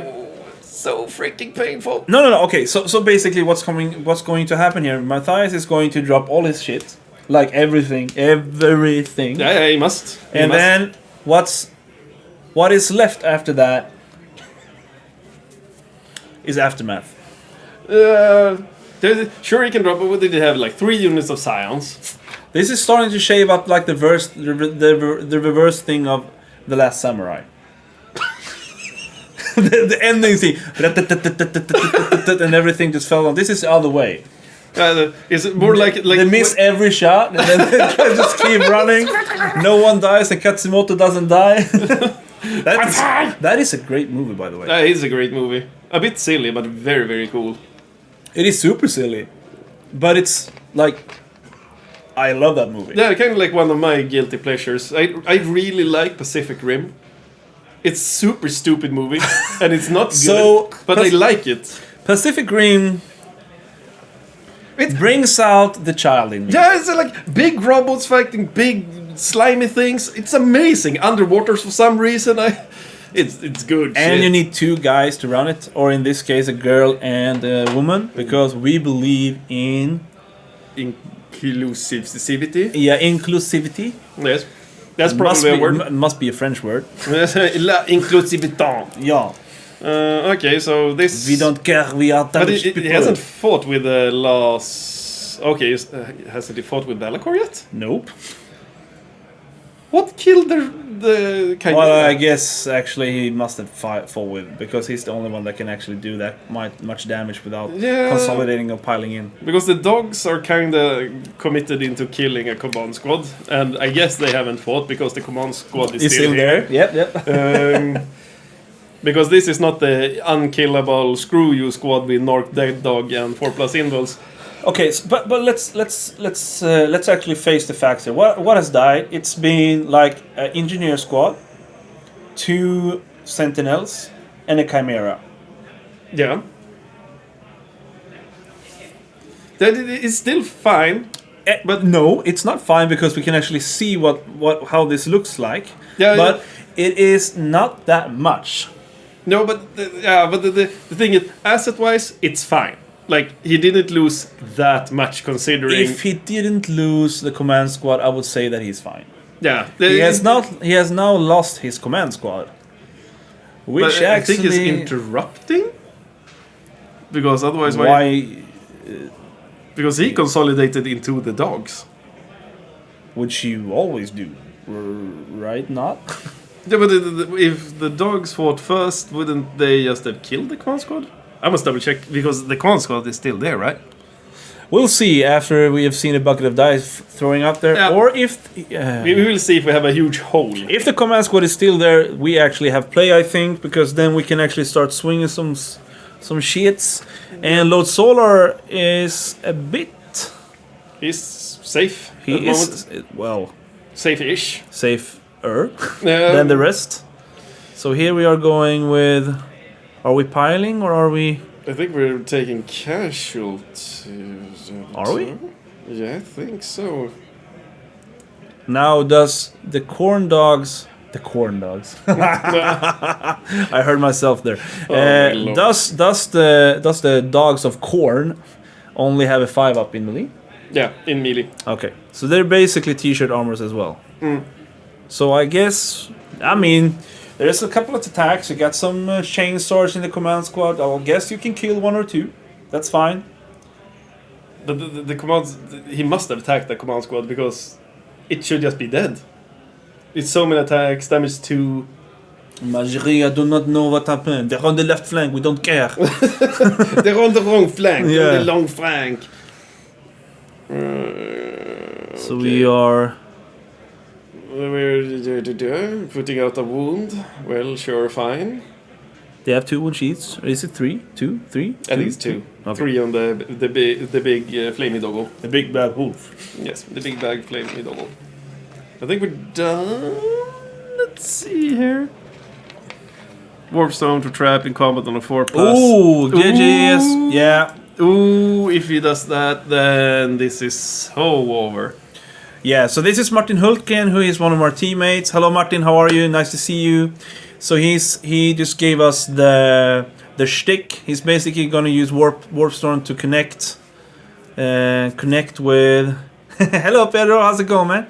You know, this game is interesting because I do not believe, and Martin, you are actually our demon player in our team. Could you please write to the people, do you think actually that the Korn are in favor? Because I thinking that this is most definitely like a 20-0 to the guards. If you're going pure demons with Korn.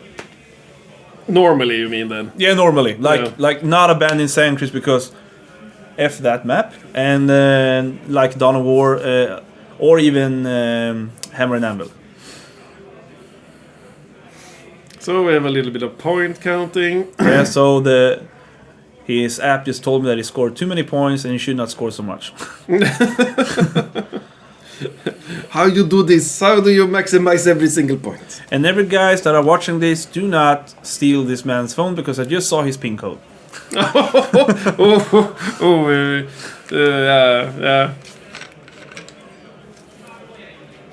All of a sudden we hear a rush of people from the convention. Did you say Russian people? That would surprise me even more.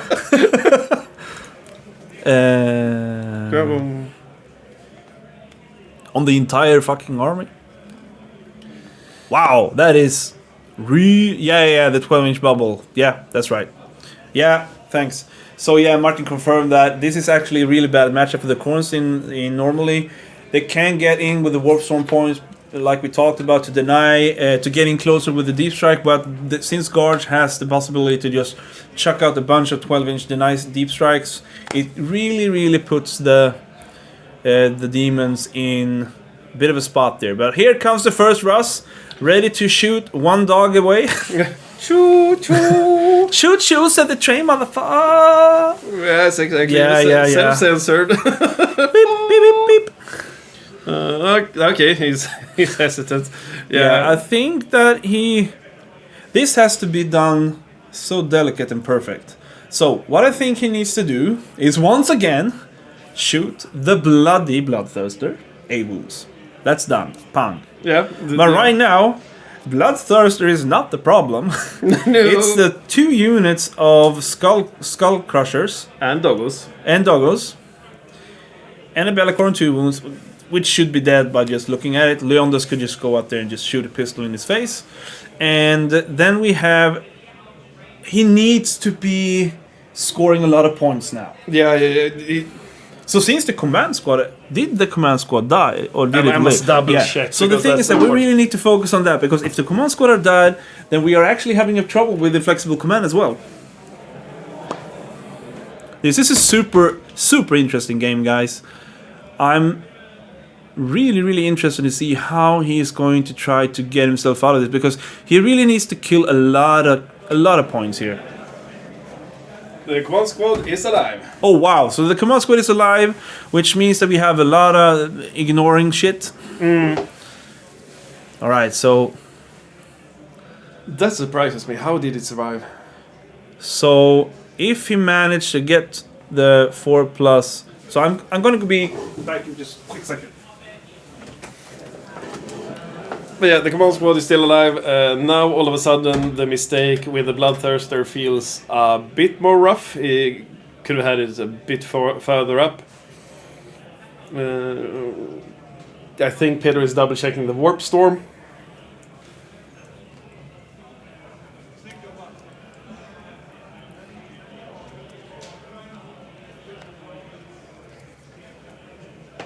Because if all those units are trapped, then are they trapped? Ladies and gentlemen, we don't have a trap. Oh, it's not trapped. He is not trapped. We still have game, guys. Okay, this game is not over. This game is not over, but it is smelly. It's very, It's very sweaty in there. It's super warm. I'm actually cold out here. Yeah, it's kind of freezy, but that's just nice. That's just nice for us. We are two big guys here. I'm probably bigger.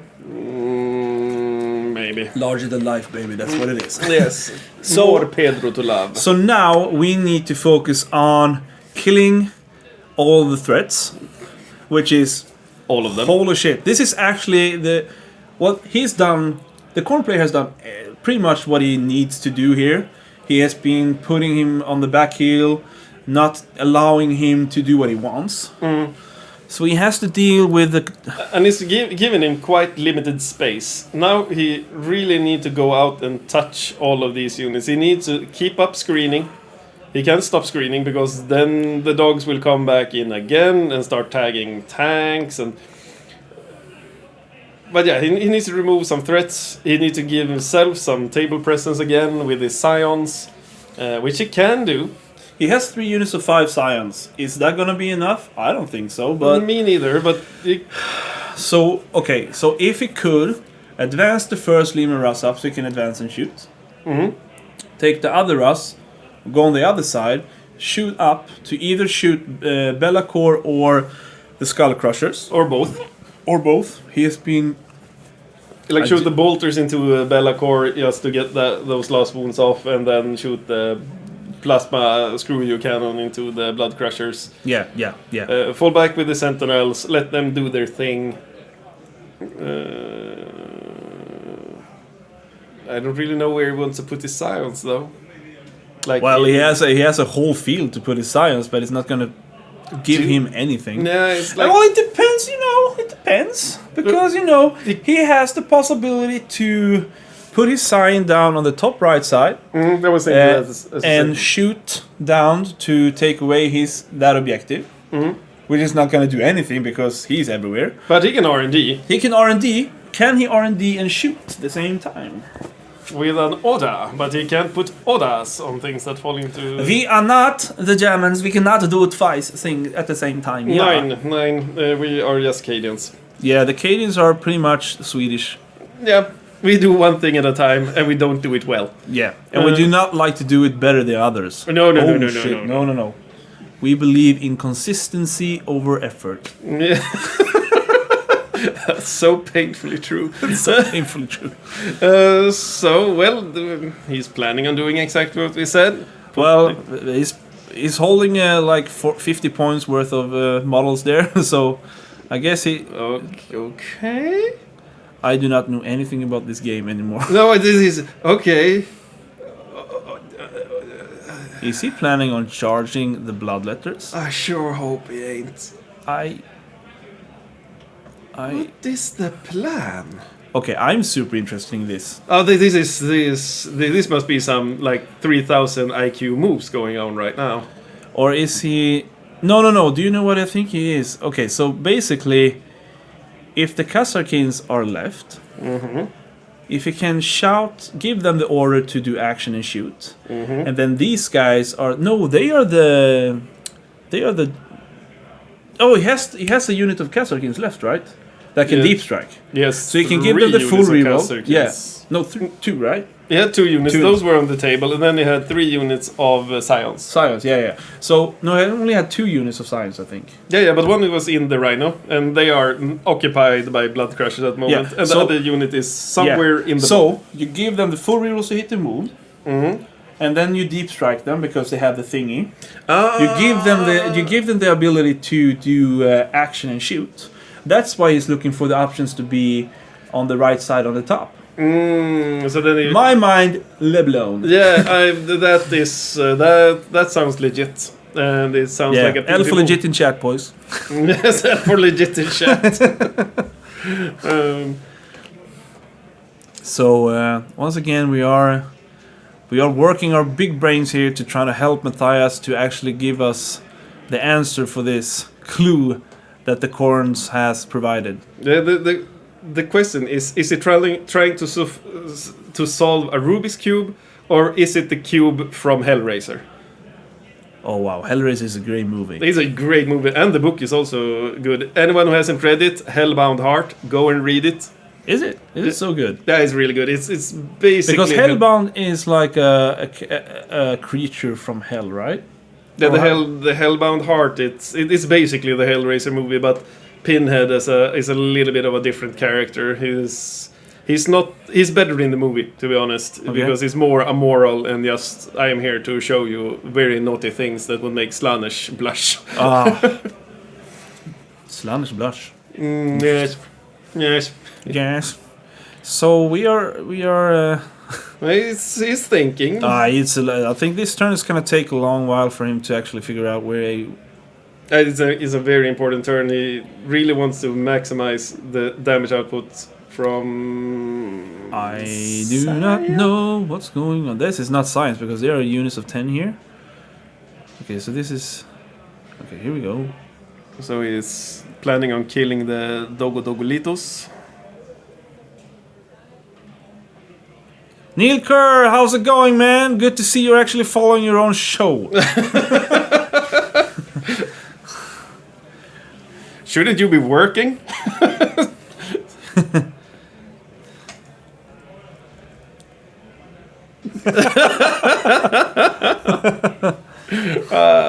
Thank you so much. Thank you so much. And please do remember that Neil Kerr is from Britain and they don't get taste or smell, so don't worry about it. Nope, I've eaten British food.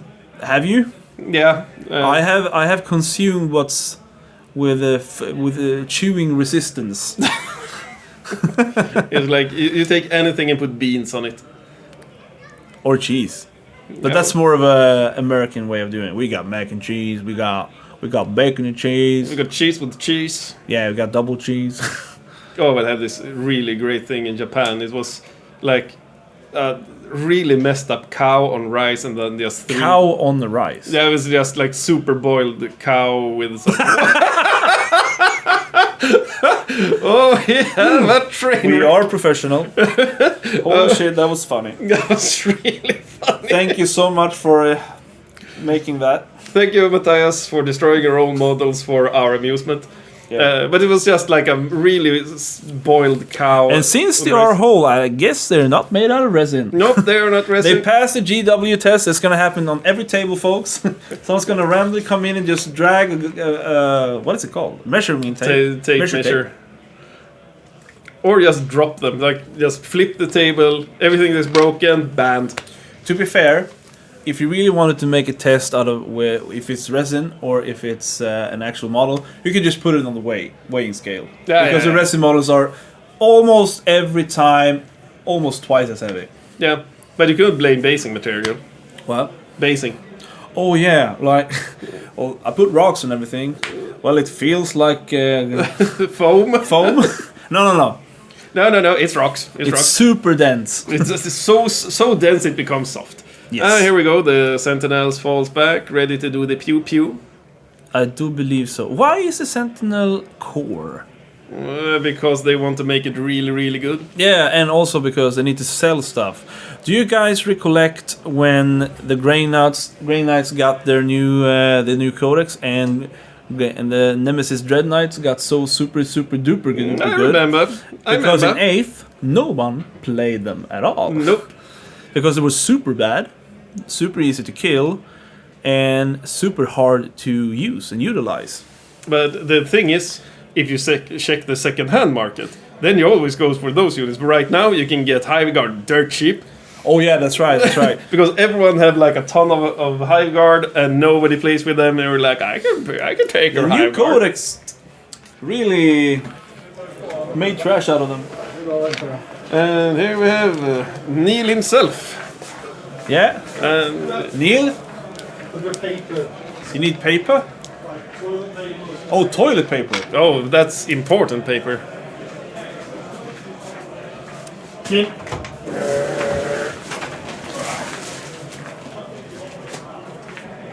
Well, anyway, back to the mayhem.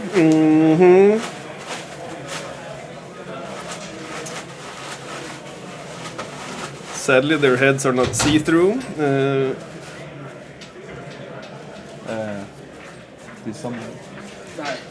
Spill the drink. Oh, okay. Yeah. Congratulations to your new mat then. Sorry about that, folks. We had a gentleman who had spilled a drink over a new mat.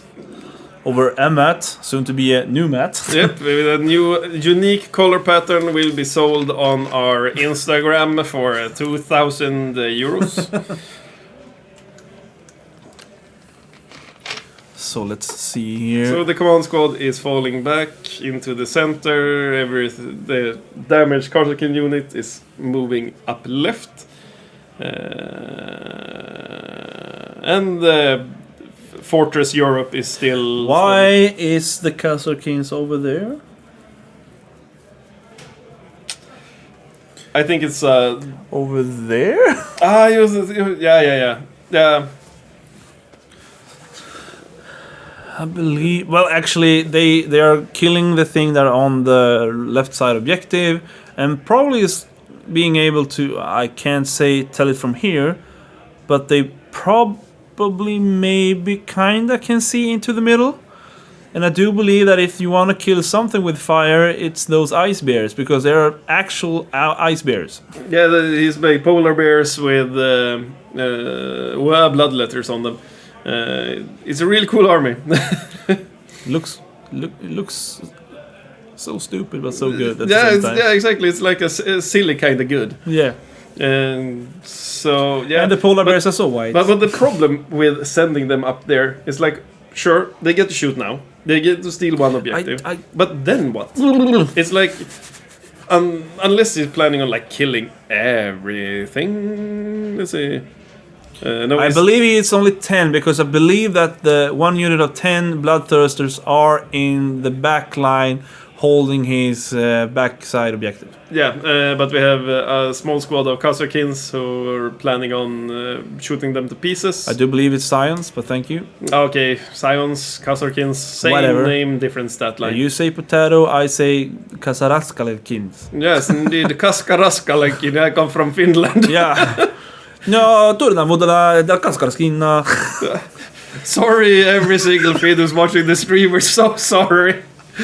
I'm sorry that I'm not sorry, man. We only well, it looks like there are some Kasarkins. Oh, sorry, bloodletters that are dying. No, actually. It's probably the Scions shooting the bloodletters hiding in ruin. Yes. Oh my god, this is just game 1 of day 1. Can you imagine us game 5 game day tomorrow? We are going to be either really quiet or really, really loud. Yeah, we will try to stay focused, guys. We will try to stay focused. So we have a few. I still think it's the same Scion squad, just doing their. I do want to see what he hits with the squad over here, the Kasaraskalskin. I think it can't be just the doubles. But what the thing is that he needs to kill the dogs on the left side, because otherwise they're just gonna turn flank and just kill them. Yeah. But there are not that many dogs. I don't think there are that many dogs. So many dogs. Well, that's true. It's probably a ton of them. So he actually did what I figured out that he was going to do on the left bottom flank, to walk up with the Russ up and the one other side to the right, and just try to squeeze it out. So right now we are looking for saturation. We're looking to actual killing a lot. Okay, he needs to kill at least 2 squads now. Yeah. At least 2 squads. He wants to see at least... Well, Be'lakor must die. If Be'lakor is still alive, There is then- no way he can leave Be'lakor alive. Nope. And it would be preferable if he's killed both of the Blood Crush units. But I don't think he has the firepower. But the doggos are coming. Those mortars are dead. Dead. He needs to kill him right now. Yes. And I actually think in Lizzie is So right planning now... on killing Oh, the is he skull. planning to kill the Skull Crushers? Okay, so he's going to shoot 2 units, 2 models into the Bloods, and 2 into Be'lakor. Oh my lord, this is so funny. So it's a... So, depending on how the WTC FAQ this, it could be potential a lot of more wounds. Yeah, and I think they're playing with that they can actually spread out the 6 wounds on each unit. Yeah, because I played in Wales on the Nationals and we could do that. So this could be potential 18 mortals coming the face. Yeah, because of balance. Funny. This is so exciting. Yeah, because if he whiffs this... Oh, he will not. No, he shouldn't. Full rerolls to hit, full rerolls to wound, even though he cannot reroll against Be'lakor, which you will see because he does not reroll this. So here you go, and he's dead. And he's gone. So, And here we efficiency, you said. go. So we're gonna reroll this. That stratagem is so stupid. Those stratagems, you mean? Okay, those stratagems are so stupid. So we got three more wounds so far, because 5s to hit becomes 6s to wound, because that's okay. Oof. And the full rerolls to wound. Oof. We Oof. got Oof. That's just dirty. Hey Mattias, you dirty boy, when you're watching this. Dirty birdie. We do love this. I'm not... He has a save? Oh yeah, this got really okay. So 2, 3 saves or 3. I do believe that should be... Was that the doggos? Yeah. Okay, so he didn't actually kill the doggos. That is not great, I guess. Okay, there was a lot of doggos there. There's one on the top to visualize that they are there. One more left. Yep. But now we can't really kill that last doggo. I think. I do believe we maybe got a Russ in there. Maybe, and we have mortars still. So I guess they can shell him. So that he didn't kill... Okay, so one dies and one takes 2 or 3 wounds. No. Okay, I think it's just thinking which one. Oh, we're not playing by the rules Oh. here. We actually have to assign the model which is going to take the save before you roll the save. No one does that, but I'm just saying. I think I never. I know the rules. That's why I'm never saying. ever done that. No. It would be. Oh, the Ras is going to shoot. It's going to be 100 shots. It was. I think it was a 5.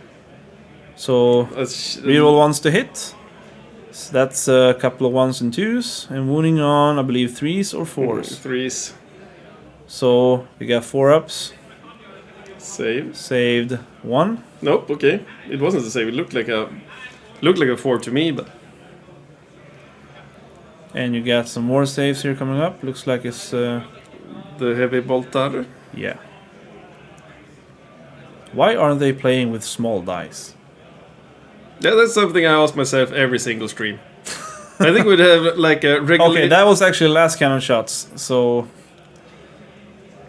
no, nothing. No. Okay. So two still standing.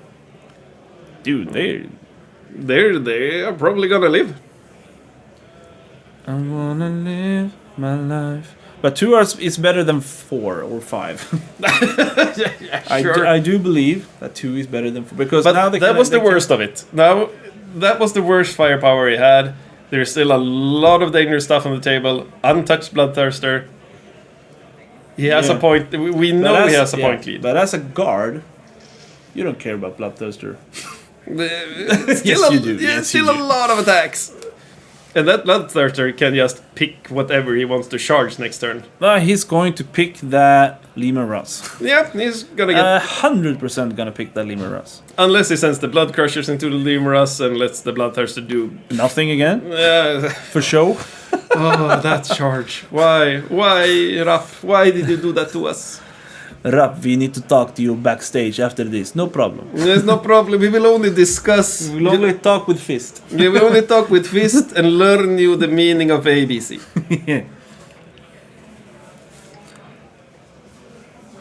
So we have a lot of sprata from... What? I do believe that this might be mortars. Ah, yeah, right. Mortars. I forgot about them. Into Le Dogos. El prefarones del teléfono. See? Maybe? So it's gonna be 6 saves on your 4-up, my friend. He rolls. A bunch of rolls. Failade! Wow! What? Okay, well that explains. We don't need talk then. On to the Rust. Oh, he really went into the Rust. Oh, Okay. he tried that one. Okay. I actually do think that is reasonable. No, not really, but no, that's not fine. really. I would have just taken the save charge, getting some extra distance. But then again, does it really matter now? Reroll and fail again. Wow. Yeah, but it looked like a high 9 or 10 for me. So I would probably just take the save spot. But then again, he's pretty much in the same location now as he was then. I do still believe that if he had charged the Sentinels with the Bloodthirster along with the Blood Crushers and killed the Sentinels with the Blood Crushers, getting the Bloodthirster even more upfield, he would now be feeling the pressure of having the Bloodthirster on his objective. Yeah, and I think if he maybe even gotten the distance so that he can fly over the entire like sorta conga line-ish thing going up the center, charging the Sentinels from the back. So we need to see some killing here now, Mattias.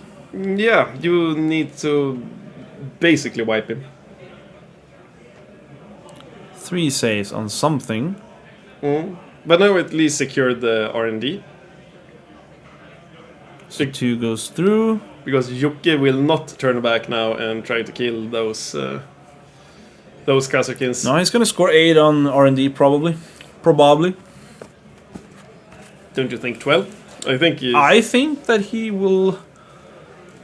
I think it's gonna be hard to get to the right side on the bottom. If he didn't do that turn 1.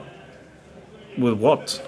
He had a... Oh yeah, he actually had the guard squad down there. Yeah, that's fine. So I think he will score max out R&D at least.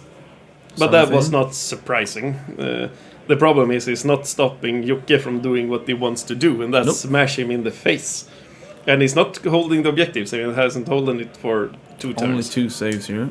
Here comes the saves. One seemed to fail, if I don't mistake. No, if you say both. Jesus Christ. Yeah. So this is gonna be into the dogs on the middle of blood crushers. Okay. Save them again. All right. This is so that's why you want to do it. So what you do, you just have loaded dice when you make your demon saves. You're fine. You're just fine. We don't need AP. No need for AP. Just loads and loads of loaded dice. Yes. Okay. Well, so far not impressed. Nothing else happened since the Kazakins have shot. Nope. And they didn't really do that much now damage. We are shooting into the small... this is not good at all, actually. This is not good. What happened? Well, actually, the command squad is going to take the biggest dickus from the Blood Crushers next turn. And I do believe that he might actually just skip the Blood Crushers and go into the Blood Crushers into the Carcassins, just because they have the output that they have. I do not know... Well, the Skull Taker can more or... Okay, so he managed to kill... himself? Okay, so 2 more saves. Come on. He saved... No. Has he saved everything? He has almost saved everything. Oh my. And if you do that, there's not much you can do. No. Because he has actually been hitting and wounding many things. Quite a lot. I expected to see more dead dogs, or is he just waiting to remove the dogs after everything is done? I highly couldn't doubt tell it. you. So now we are... Now they're shaking the camera. Oh. Okay, so two dead. Come on, baby, baby, baby, do that conga. Can you control yourself any longer? We will everybody that many stronger. So, looks like the Sentinels are off to An adventure. So one guy is going to shoot there. Looks like there's a save. Oh, the frustration. Oh, I know that feeling. I mean, if you roll 90% 4-ups, every game is quite easy, actually. Yeah, I faced Harlequins when I played Admech. I pumped like 130 something wounds into him. He's failed 3 of them. Well, that was super duper dumb. He apologized. I would say no problems, man. But next time I'm bringing the dice. Exactly. So, can you try using my dice? So here comes something that's going to kill everything. The blood taker. Yeah, heroically intervenes. No. Oh yes, actually. No, you're heroic because it's alive. And that's why I was thinking: is he planning on shooting him out so that he won't heroically intervene and just kill a whole bunch of guys? Probably like everyone almost. I mean, I do believe that it's still an elite killer, so he might not actually kill all of the... No, it's maybe 1 or 2, but he's still alive. He can just keep on following them, killing them. I mean, he's got some pressure out of the left side, I guess. So... And the dog will just switch side. I mean, it's still not, like, super lost yet. It depends how he survived his flank there. Mm. Because if he does... Here's the problem, yeah? Because the guardsman has so many models. Okay, so here we go. So 4 less now. 4 less, yeah. Sounds good. And then consolidate is going to be around. And he cannot go into those objective. No, Jocke, you cannot. You cheat. Nope, you cannot move closer to objective. There you go.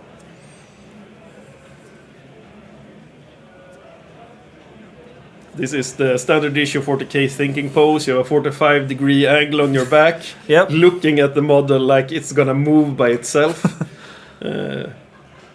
Do something. Do something. It's like just roll an additional dice. Change your. So now we are rolling the... Are we rolling for morale? No. No, we only lost like 2 or 3. 3. Do they have leadership now? Nope, I think they have 8.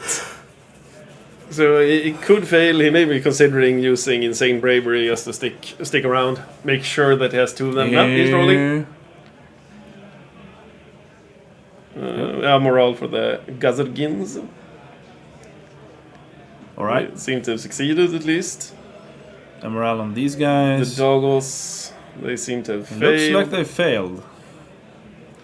So right now, the question is how many Le Dogos El Perones are going to get lost. So now we're going to roll a couple of dice more, and it looks like we're only going to be walking away on once. So that is... Well, I couldn't tell you if I could. I think it's 1 more.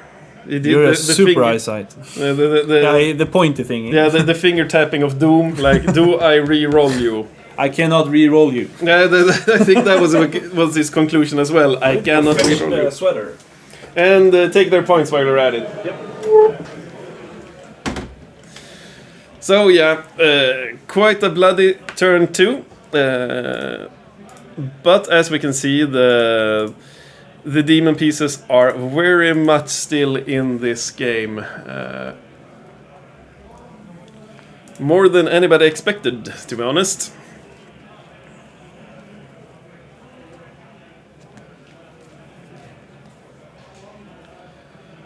So what you can expect here, I guess, is...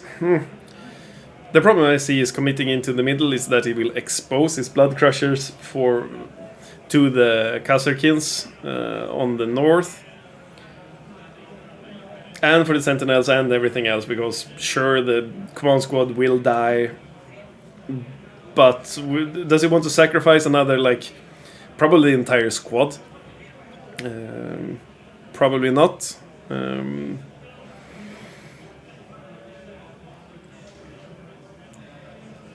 It will be interesting to see what happens with the Bloodthirster now. Probably diving into the Russ.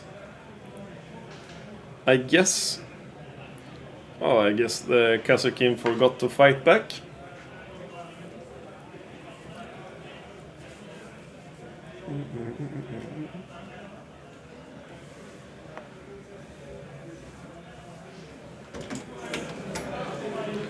So the standing right now is 41-33 to Jocke. 33, so still a close game. Like I said, Guard has a lot of models. Yeah, a lot of models. It's like peeling an onion filled with mines and sadness. Oh, yeah. Yeah, the sadness. So it's a funny joke here. So Robin Williams was in Germany on a talk show, and then the actress said like, "Yeah, we don't have a lot of comedians here." And so Robin Williams looked at the hostess and was like, "Well, do you think it's possible that you killed all the funny ones?" Ouch! And she replied, "No."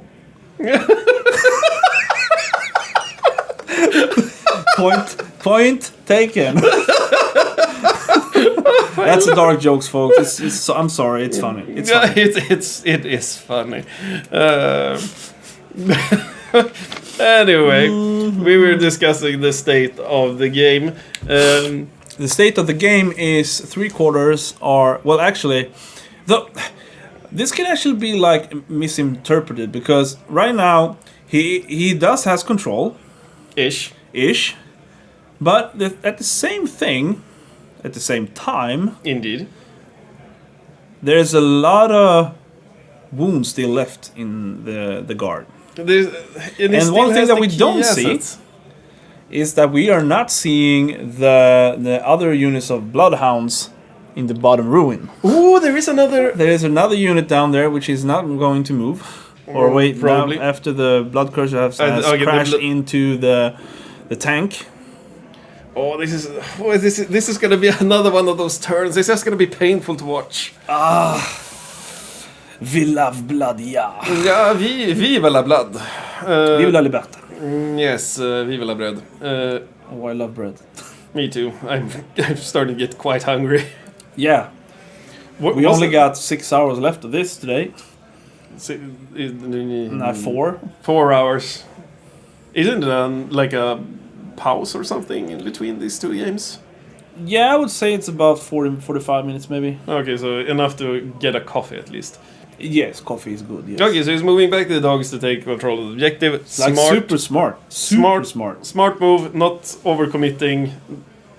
I might think that you might have needed them to like go into the mortar teams because they're right, because now they're just gonna blast. Well, they haven't actually done that much. I'm not super impressed by them because now they should kill the Korn should kill the Cadian command squad. Oh, absolutely. I do love that he actually did not move the Bloodthirster before he moved the Blood Crushers. And we also have we still have doggos in the middle. Either he sends them into the fray, or he just moves them up onto the center objective where they will be killed. Yes.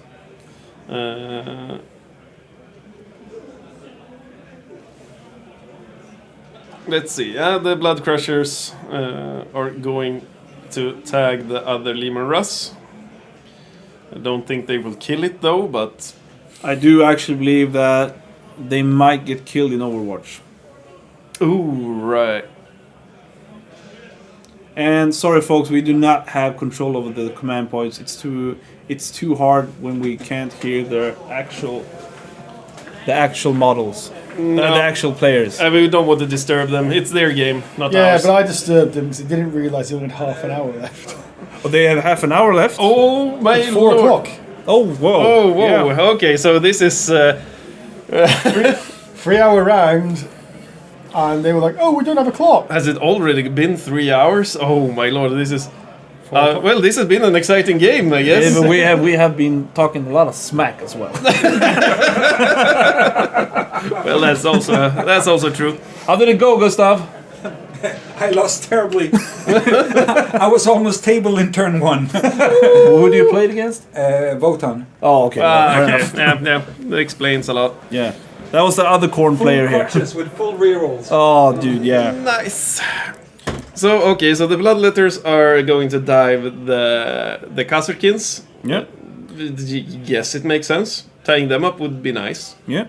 So while he's doing that movement shenanigans, we can actually give us some results here.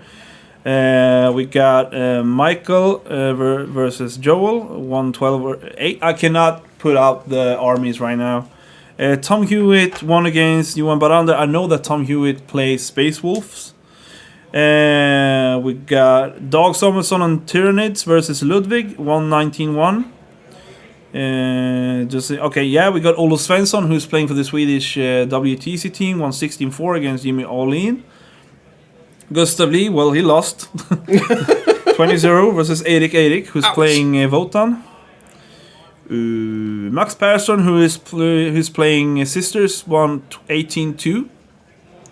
Andreas Holm, who is probably the one who's playing Ors. We has 2 Andreas Holm. Yeah, one of my friends from our team. Won 20-0 against Christian. And Tor Madsen, who is, I think he's Danish. Yeah. Won 20-0. And Jonathan Slade Johnson, the captain for the Swedish national team, won 18-2. And that's like the most important things.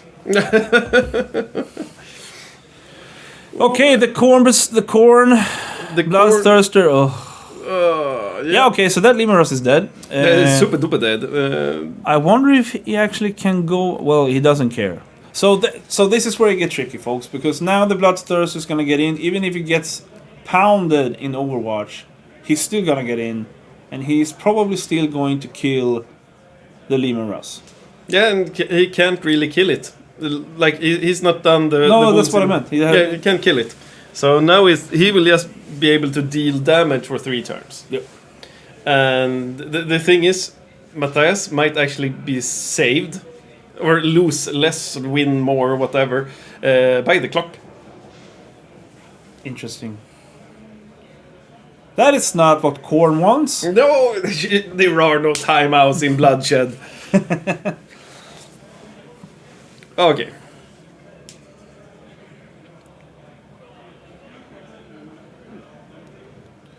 So the Bloodletters are 100% going to try to charge into the Kasserkins, and that'll be the game. So what happens here? Is there an Overwatch going on here from the Kasserkins? Oh yeah, because they have the full real state and wound. Oh. They are overwatching, and there's a lot of 6s, and he's playing the brother thing, or whatever it's called, Band of Brothers, or whatever it's called. To every 6 to hit becomes a wound. So yeah, there are not gonna be any Bloodletters getting in there, I would say. We have a 4-up save here, so. That's right. He has a 4-up. Why does he reroll? Oh, okay, yeah. So okay, here we go. 1, 2, 3, 4, 5, 6, 7, 8, 9, 10. So I guess he's super dead. Yep. Okay. Oh. That was really good. That was super important. Yep. Because now the Kasserkins can just go down a bit and take care of the Blood Crushers next turn. Yep. Take control of the objective, because he really needs to actually. Okay, so now we're charging with the Blood Crusher. Yeah. Yeah. Very, very, very sneaky charge. During the goodbye, Bloodletter. Nice to know you. Not much. Nah, they were yes. Thank you. Bye bye. Come again. But that's really funny when you have units like that.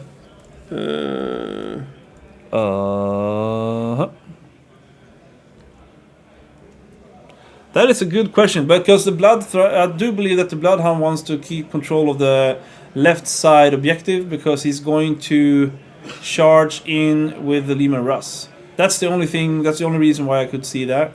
But he lost a unit of Bloodletters. But do believe that he wants to. Well, yeah. Yeah, it's a good question, and I don't really know why. But maybe he just wants to save the dog for like making the opponent make stupid decisions, like strange split fires and stuff like that.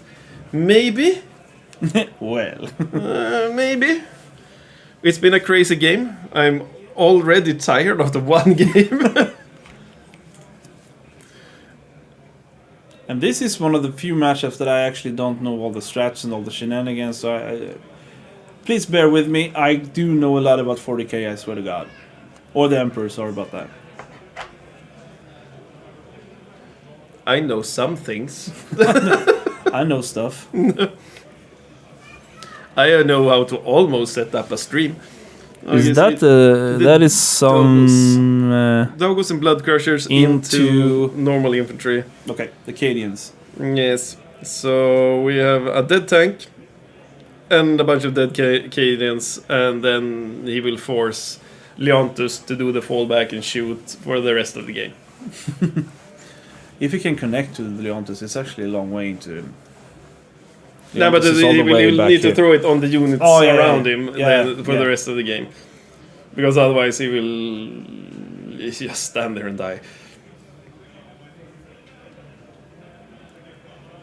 A few wounds there. Nice. Into what? From where? That's what I'm wondering. Well, that is always the question. That is always the question. It looks like it could be into the Cadian. It was a few attacks. It was okay. It was the Bloodthirster. Yeah, okay. Does it explode? It doesn't seem like it. No. Apparently we don't do like that. And he is considering shimmying forward. Why not? It's not like he's gonna lose anything. Okay, he wants to make space for the Blood Crushers. Oh, I'm wondering. Yeah? I was just wondering if you could do that with the Blood Crusher again. Move inside there, because he had the Cadian on his, what is it called? On his right side. Ah, so he would end up like had to stay there, but that's peas in a pie. Then that's their choices. Then we have. I believe this is game now. Yeah, it's a demon victory. Yep. And no matter how we twist and turn that nipple, it's a demon victory. Slanesh would be proud of you for saying that. Indeed he would. Indeed he would. But he's not present in the room or on the table. He's with us in spirit. He's always with me in spirit. The warp is overtaking me. Not... It's a good pain. Can't believe he actually made himself in so far in their territory with the Blood Crushers. What did I say? Behind enemy lines. Wait, what? He is consolidating in the Doggos because they share the Doggos. Yeah, the Doggos, yeah. Yeah. There is much more left on the table than I thought it would be. Like, well, that's because he hasn't killed yet. Captain Obvious strikes again! That's because... the more that you know logo comes up. And here comes the guard squad, the command squad. And it's gone. Or at least it Holy should shit, be gone. that hit? Okay, fair enough. And it's gone. Come He's on. picking some dices up, but it's... Still way too many. A gazillion rolls.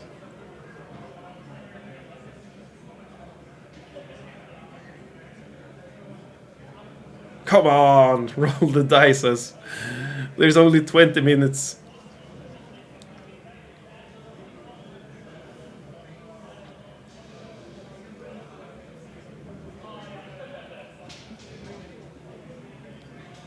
Does he have a bodyguard or something? He has to feel no pain on the... that was the Ogre. Oh, okay. So the Ogre soaked up some of it. And then he has to feel no pains on them as well, as long as the Medic is there, so it's gonna be... That was a wound.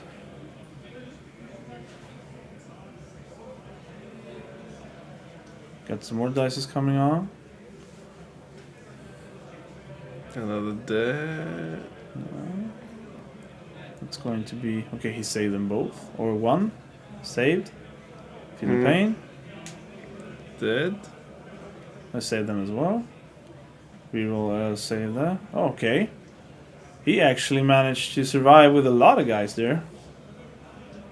But he still had the piggies, the juggernauts. Oh, yeah. The actual damage. Yeah. But still, that was not as impressive as I thought it would be. Well, you know, with the 5-up Invul and the 5-up Feel No Pain. 6-up Feel No And Pain. transhuman. Oh, he had Transhuman as well. Mm. So I... Okay, yeah, they're dead. Okay, they're dead. Excellent. Fine choice.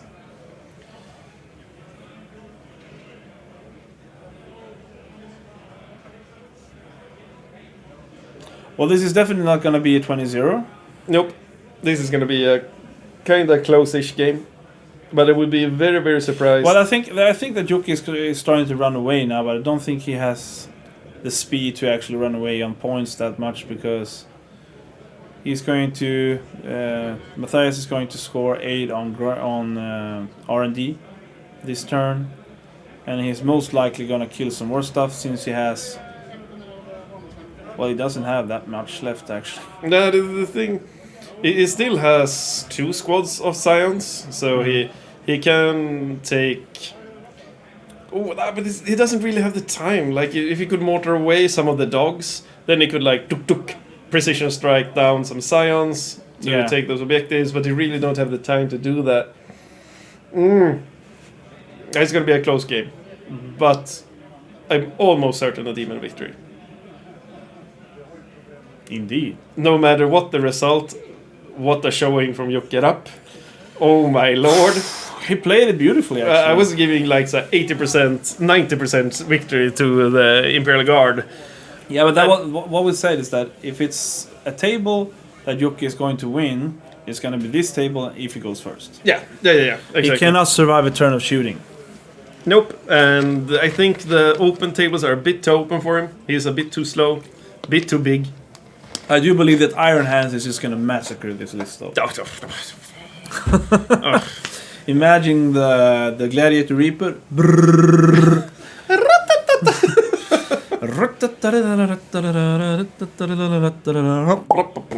Oh yeah, it's going to be very, very gory. But with a bit of luck, you won't have to face it. Yeah, well, with that luck, he's not going to win one of the games, because he's probably going to do that. Let's see if we got some new updated scorings. We have about 13 to 12 minutes left of the game. Yes.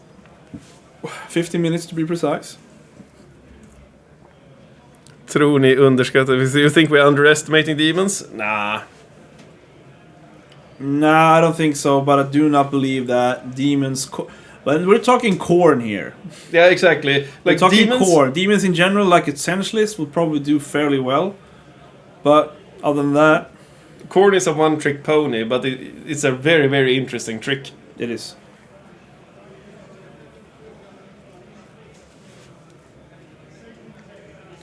Do believe we're going to have a really interesting game coming up. If it continues to hold up, we're going to have Chaos Knights versus Orcs. Super cool. That's going to be great. Okay, we got Sebastian Larsson as well, winning with Chaos Knights. We got 2 Dark Angel players going 17 and 16 points. We got Grey Knights player winning 60 points. And I believe Chaos Knights is actually a fun game to watch, because they have so many models. It's a 30 model, 30 knights. Yeah, it's a real good fun to watch, and there's a lot of movement, a lot of shooting, a lot of things happening. It's an interesting game. So right now, I wonder... And orcs are always fun to watch. Well, yeah, it's just gonna go... Brrr. Yeah. And Andreas has a special list. I know he has 2 kill rigs and he has 2 trucks. And I do believe he has a battle wagon as well. Oh. So it's just to counter the outside underside shooting right now. Oh, okay. To get the survivability. Well, makes sense. Everything makes sense to me. Yes, especially since I'm an idiot. Let's see. We still have power to the internet. Excellent. Excellent. Everything is... today's stream is delivered to you by my phone. My tortured little phone. I do love that people are writing to us in English. Swedish, I mean. Yeah. I wish we could speak Swedish, but we do actually want to connect with the outside world. Yeah. Like the Danish people. Just gonna say it. Because I guess the Norwegians could understand us. Sure. Yeah. Okay, so nothing is happening. I do believe that they might just talk this out, or are they actually... Okay, no, there's some movement going on. It's the last stand of Cadia.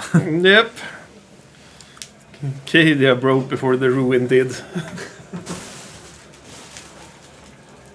Oh, I thought this was a toilet. No, it is not a toilet, it's a cupboard. So please don't poop in there. No, you need to go out. I don't think they have... Do they have a... Do we have an executive bathroom? Oh my lord, everybody. We paid for this. No, we have a personal bathroom.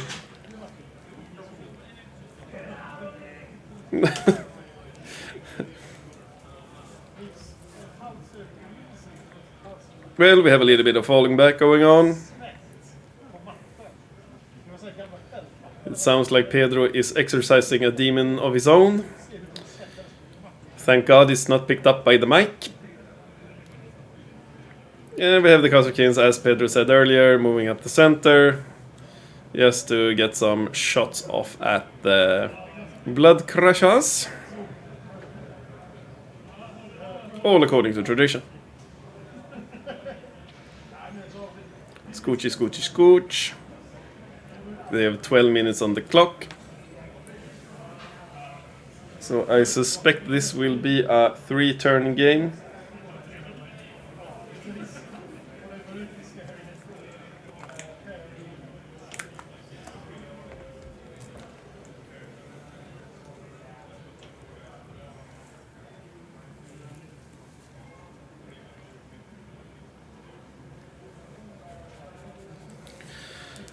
And another Scion squad.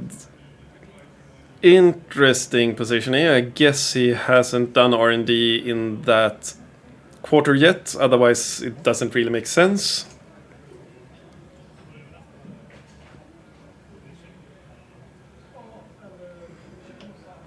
It's probably the best move. Just putting him down, scoring the R&D, getting those save points. Okay, he's...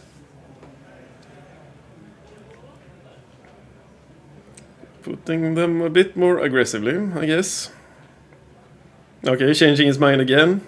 Third time the charm, maybe.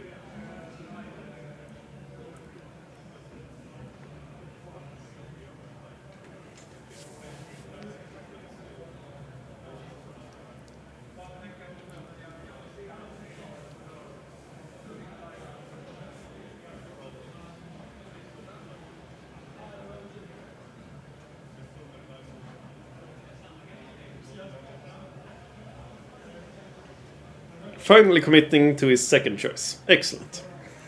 So a bunch of Science hiding behind the Kazakhstan blob.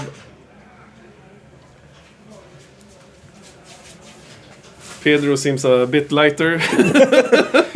All right, we are back, guys. Yeah, the only thing that happened was Science landing behind the Kazakhstan blob in the top left-hand side corner. After measuring pretty much the entire table. Okay. So I guess he didn't R&D with the Kazakhstan. He's gonna... No, he R&D on the top right side. Ah, we have a little marker there. So he R&D'd in... Ooh, 2 quarters now. So he doesn't have one in his own deployment zone? That's... Oh yeah, he has one on the top. Yeah, but in the left side, lower left-hand side. I guess he thinks that that's his least of a problem right now. Well, he has only 10 minutes on the clock, so... Yeah, I heard Neil scream, "Time's up." Time's up. I think it's 10 minutes early, Yeah, though. it is. They have... Or he maybe said 10 minuter. Probably, not "time's up." Yeah, sorry about that. So it's... For anyone who doesn't understand, 10 minuter is 10 minutes. In Swedish speak. Okay, so we have one dead blood crusher from some sort of shooting.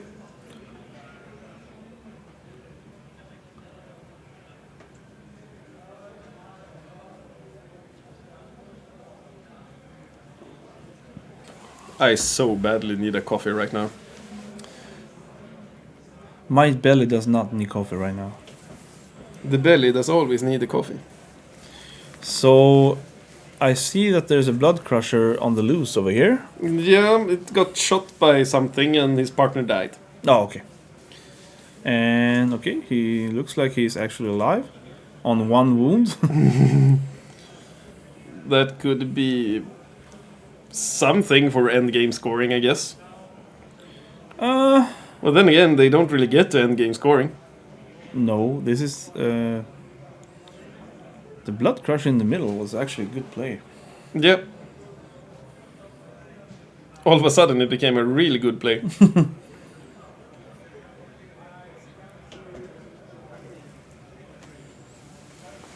Sure, Jocke would probably want to play a few more rounds, but I don't think he can like widen the gap that much. I think it's gonna be like a 12-8 ish, 12-8, 13-7, which is a huge win for Jocke. Oh yes, That's like Imperial Guard is one of the things he really don't want to face off against, like that and Wotan and Admech maybe, but we don't have. So if Jocke wins by 13, he is in the middle of the 2 Votans and 1 Tau Empire unit.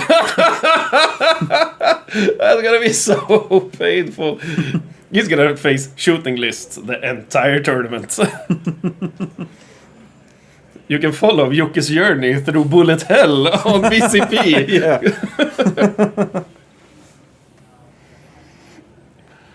Oh.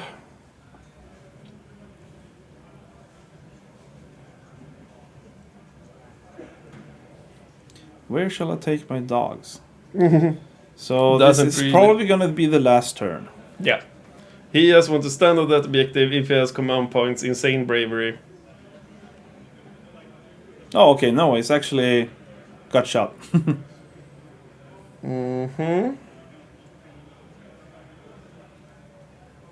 Well, yeah, it would only make sense to end the game after this shooting phase. Then at least all of them got 3 turns. And they can't really play 1 turn in 6 minutes. Or No. even less.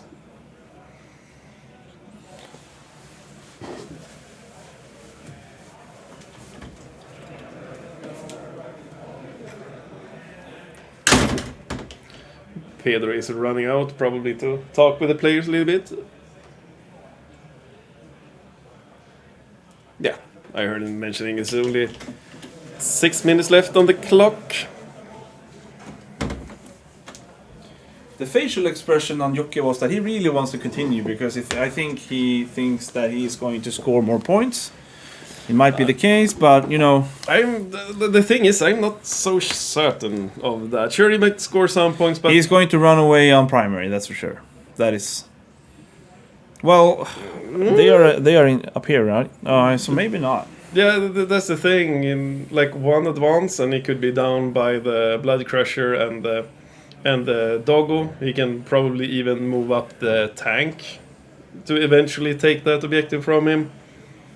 But the thing is that since they are on 5 minutes now, there's never going to be another turn. Nope. And so Yeah, it's going to be 4 more. It's going to be 4 more points to Imperial Guard, which Yep. is going to bring it to a 37. Mhm. I actually think that this could be a draw, which is a win for Guard. Which is a huge win for Guard. Oh, this is a feels bad moment because he would have. I mean, The most fairest thing would be is to talk out the next couple of rounds. Just give Jocke the win. Yeah. However, No, it's a tournament. however, The This thing is, is, you can't really talk this out. It's too. He still has all the killy stuff. He still has Kazakin. He still has his battle cannons or plasma cannons. He still has his sentinels. You can't really like hash things out then, because the damage output is still quite strong in the Imperial Guard player. Sure, he will be falling back, losing Leontus next turn. He will be losing a lot more next turn. Yeah, but the thing is, this if they had played with a chess clock, this would have been a Jocke win. No matter what the score says afterwards. yep. But that's a funny thing. People who normally don't clock out, when they go on stream, they often clock out. Yeah. They don't want to make like. The thing is, but I think it's that they are too aware of that there are people watching them, commenting everything that they're doing, so they don't want to like fuck up Yeah, because I've been like... or peep up. But the thing is, like, I've seen like really fast players like Sami and Ludwig. They played, I think it was like 3 tournaments ago, on stream, and they clocked out. And there are people like never ever clock out. So it's not that uncommon.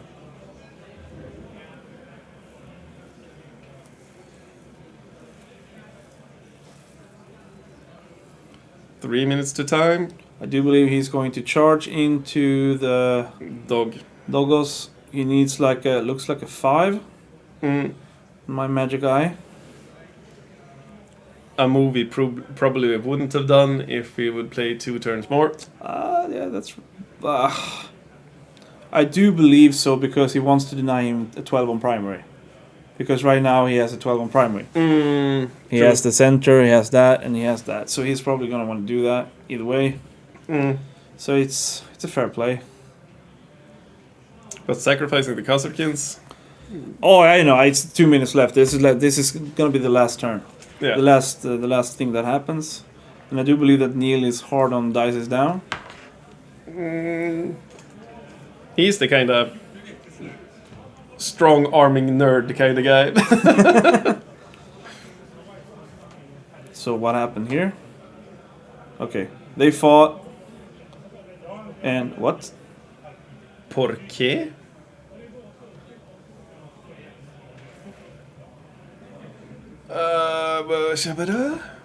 Oh, they're talking it through now, I think. They're talking it through. Okay. So we will give them a few minutes to hash it out. I can go out and double check the points, and you can enjoy Pedro's nice voice. Yeah, I will probably not say too much because I do not know what's happening right now. We're waiting for this to unfold. Super interesting game, turn 1 here, guys. It was the Demons versus Imperial Guard. It looks like if this game would take to the stretch, the Demons would have taken it. However, it's not 100% sure because we still have a lot of firepower left in Imperial Guard, as well as the Carcassins on the top left side. And they actually took the backfield with the Scions and with another Scion unit coming down doing the R&D. It looks like drawish, actually.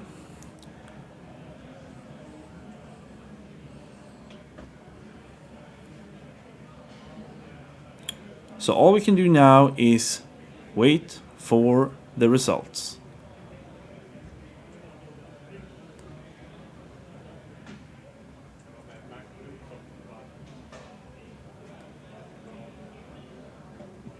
And after the break, guys, into the next game, we are going to try to fix the sound so it will not sound as loud, so we can still hear and give back to you a lot more information.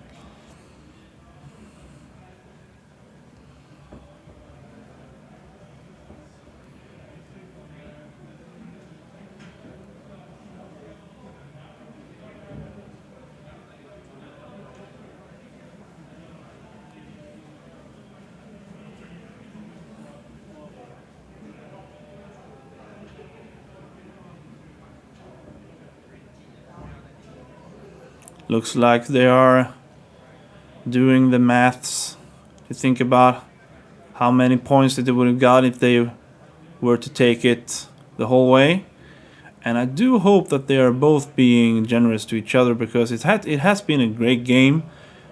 And the one thing that talks for the Imperial Guard is that Jocke actually had to push with his entire army up the front to make that big of a push, which means that he leaves himself quite defenseless against the incoming deep strikes and RNG, and also now the chances of reclaiming the left side objective marker.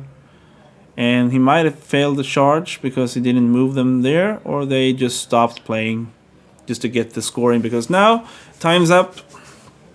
And I can give you that the next game that we're going to play is going to be either of these 4 players. It's going to be Johan Liljeqvist on Chaos Knights, Andreas Holm on Orcs, Eirik on Leagues of Votan, Thor Madsen on Ulfve. And I do love myself some Eldar, because that's my main speciality at this moment.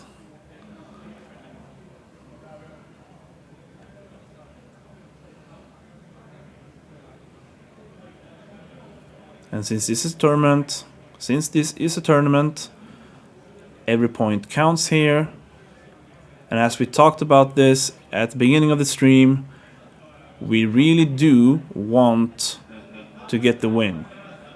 The points is not that big of a deal if you're planning to go 6-0. You just want to get that big win.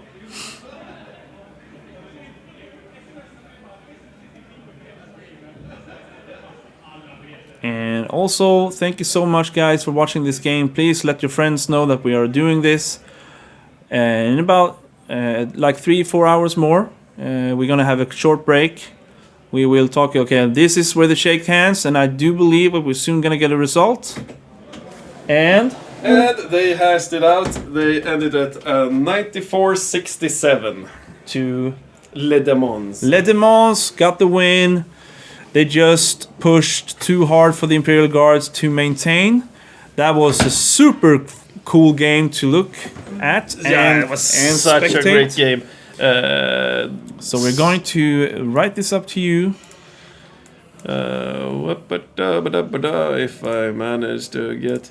What did I say? 92? Yep. And... 64? Didn't I say 67? Yeah, 67. Let's make it 67. Bring forth the calculator. And by that, 64... 92 minus 67 brings it to a 25. So 6, 10, 15. It's going to be a 15-5. Great game and a great show. That was the first game. That was the first game. What do we think about it? Super clutch game. I mean, I do believe that Jocke did everything he could to win this game, and he presented the Mattias with his options, and Mattias didn't pull through. I do believe there was some clutch moments that with Mattias didn't kill Bellacore. He couldn't focus on the Bloodthirster. So many inbuilt saves was also made that shouldn't have been made. Oh yeah. All 3 turns actually. So there was a lot of clutch moments when there was like maybe 30 saves. Yeah, and he made like 24 of them. Yeah. So yeah, super good game. Super good game. I don't know when does game 2 start. Is it in? I would say within an hour. We are going to take a quick break. Yes, get some coffee, get some food, and then we will be right back. We will keep the stream live for the moment. Yep, and just stay chill, guys, and we'll be back in a sec. Bye-bye.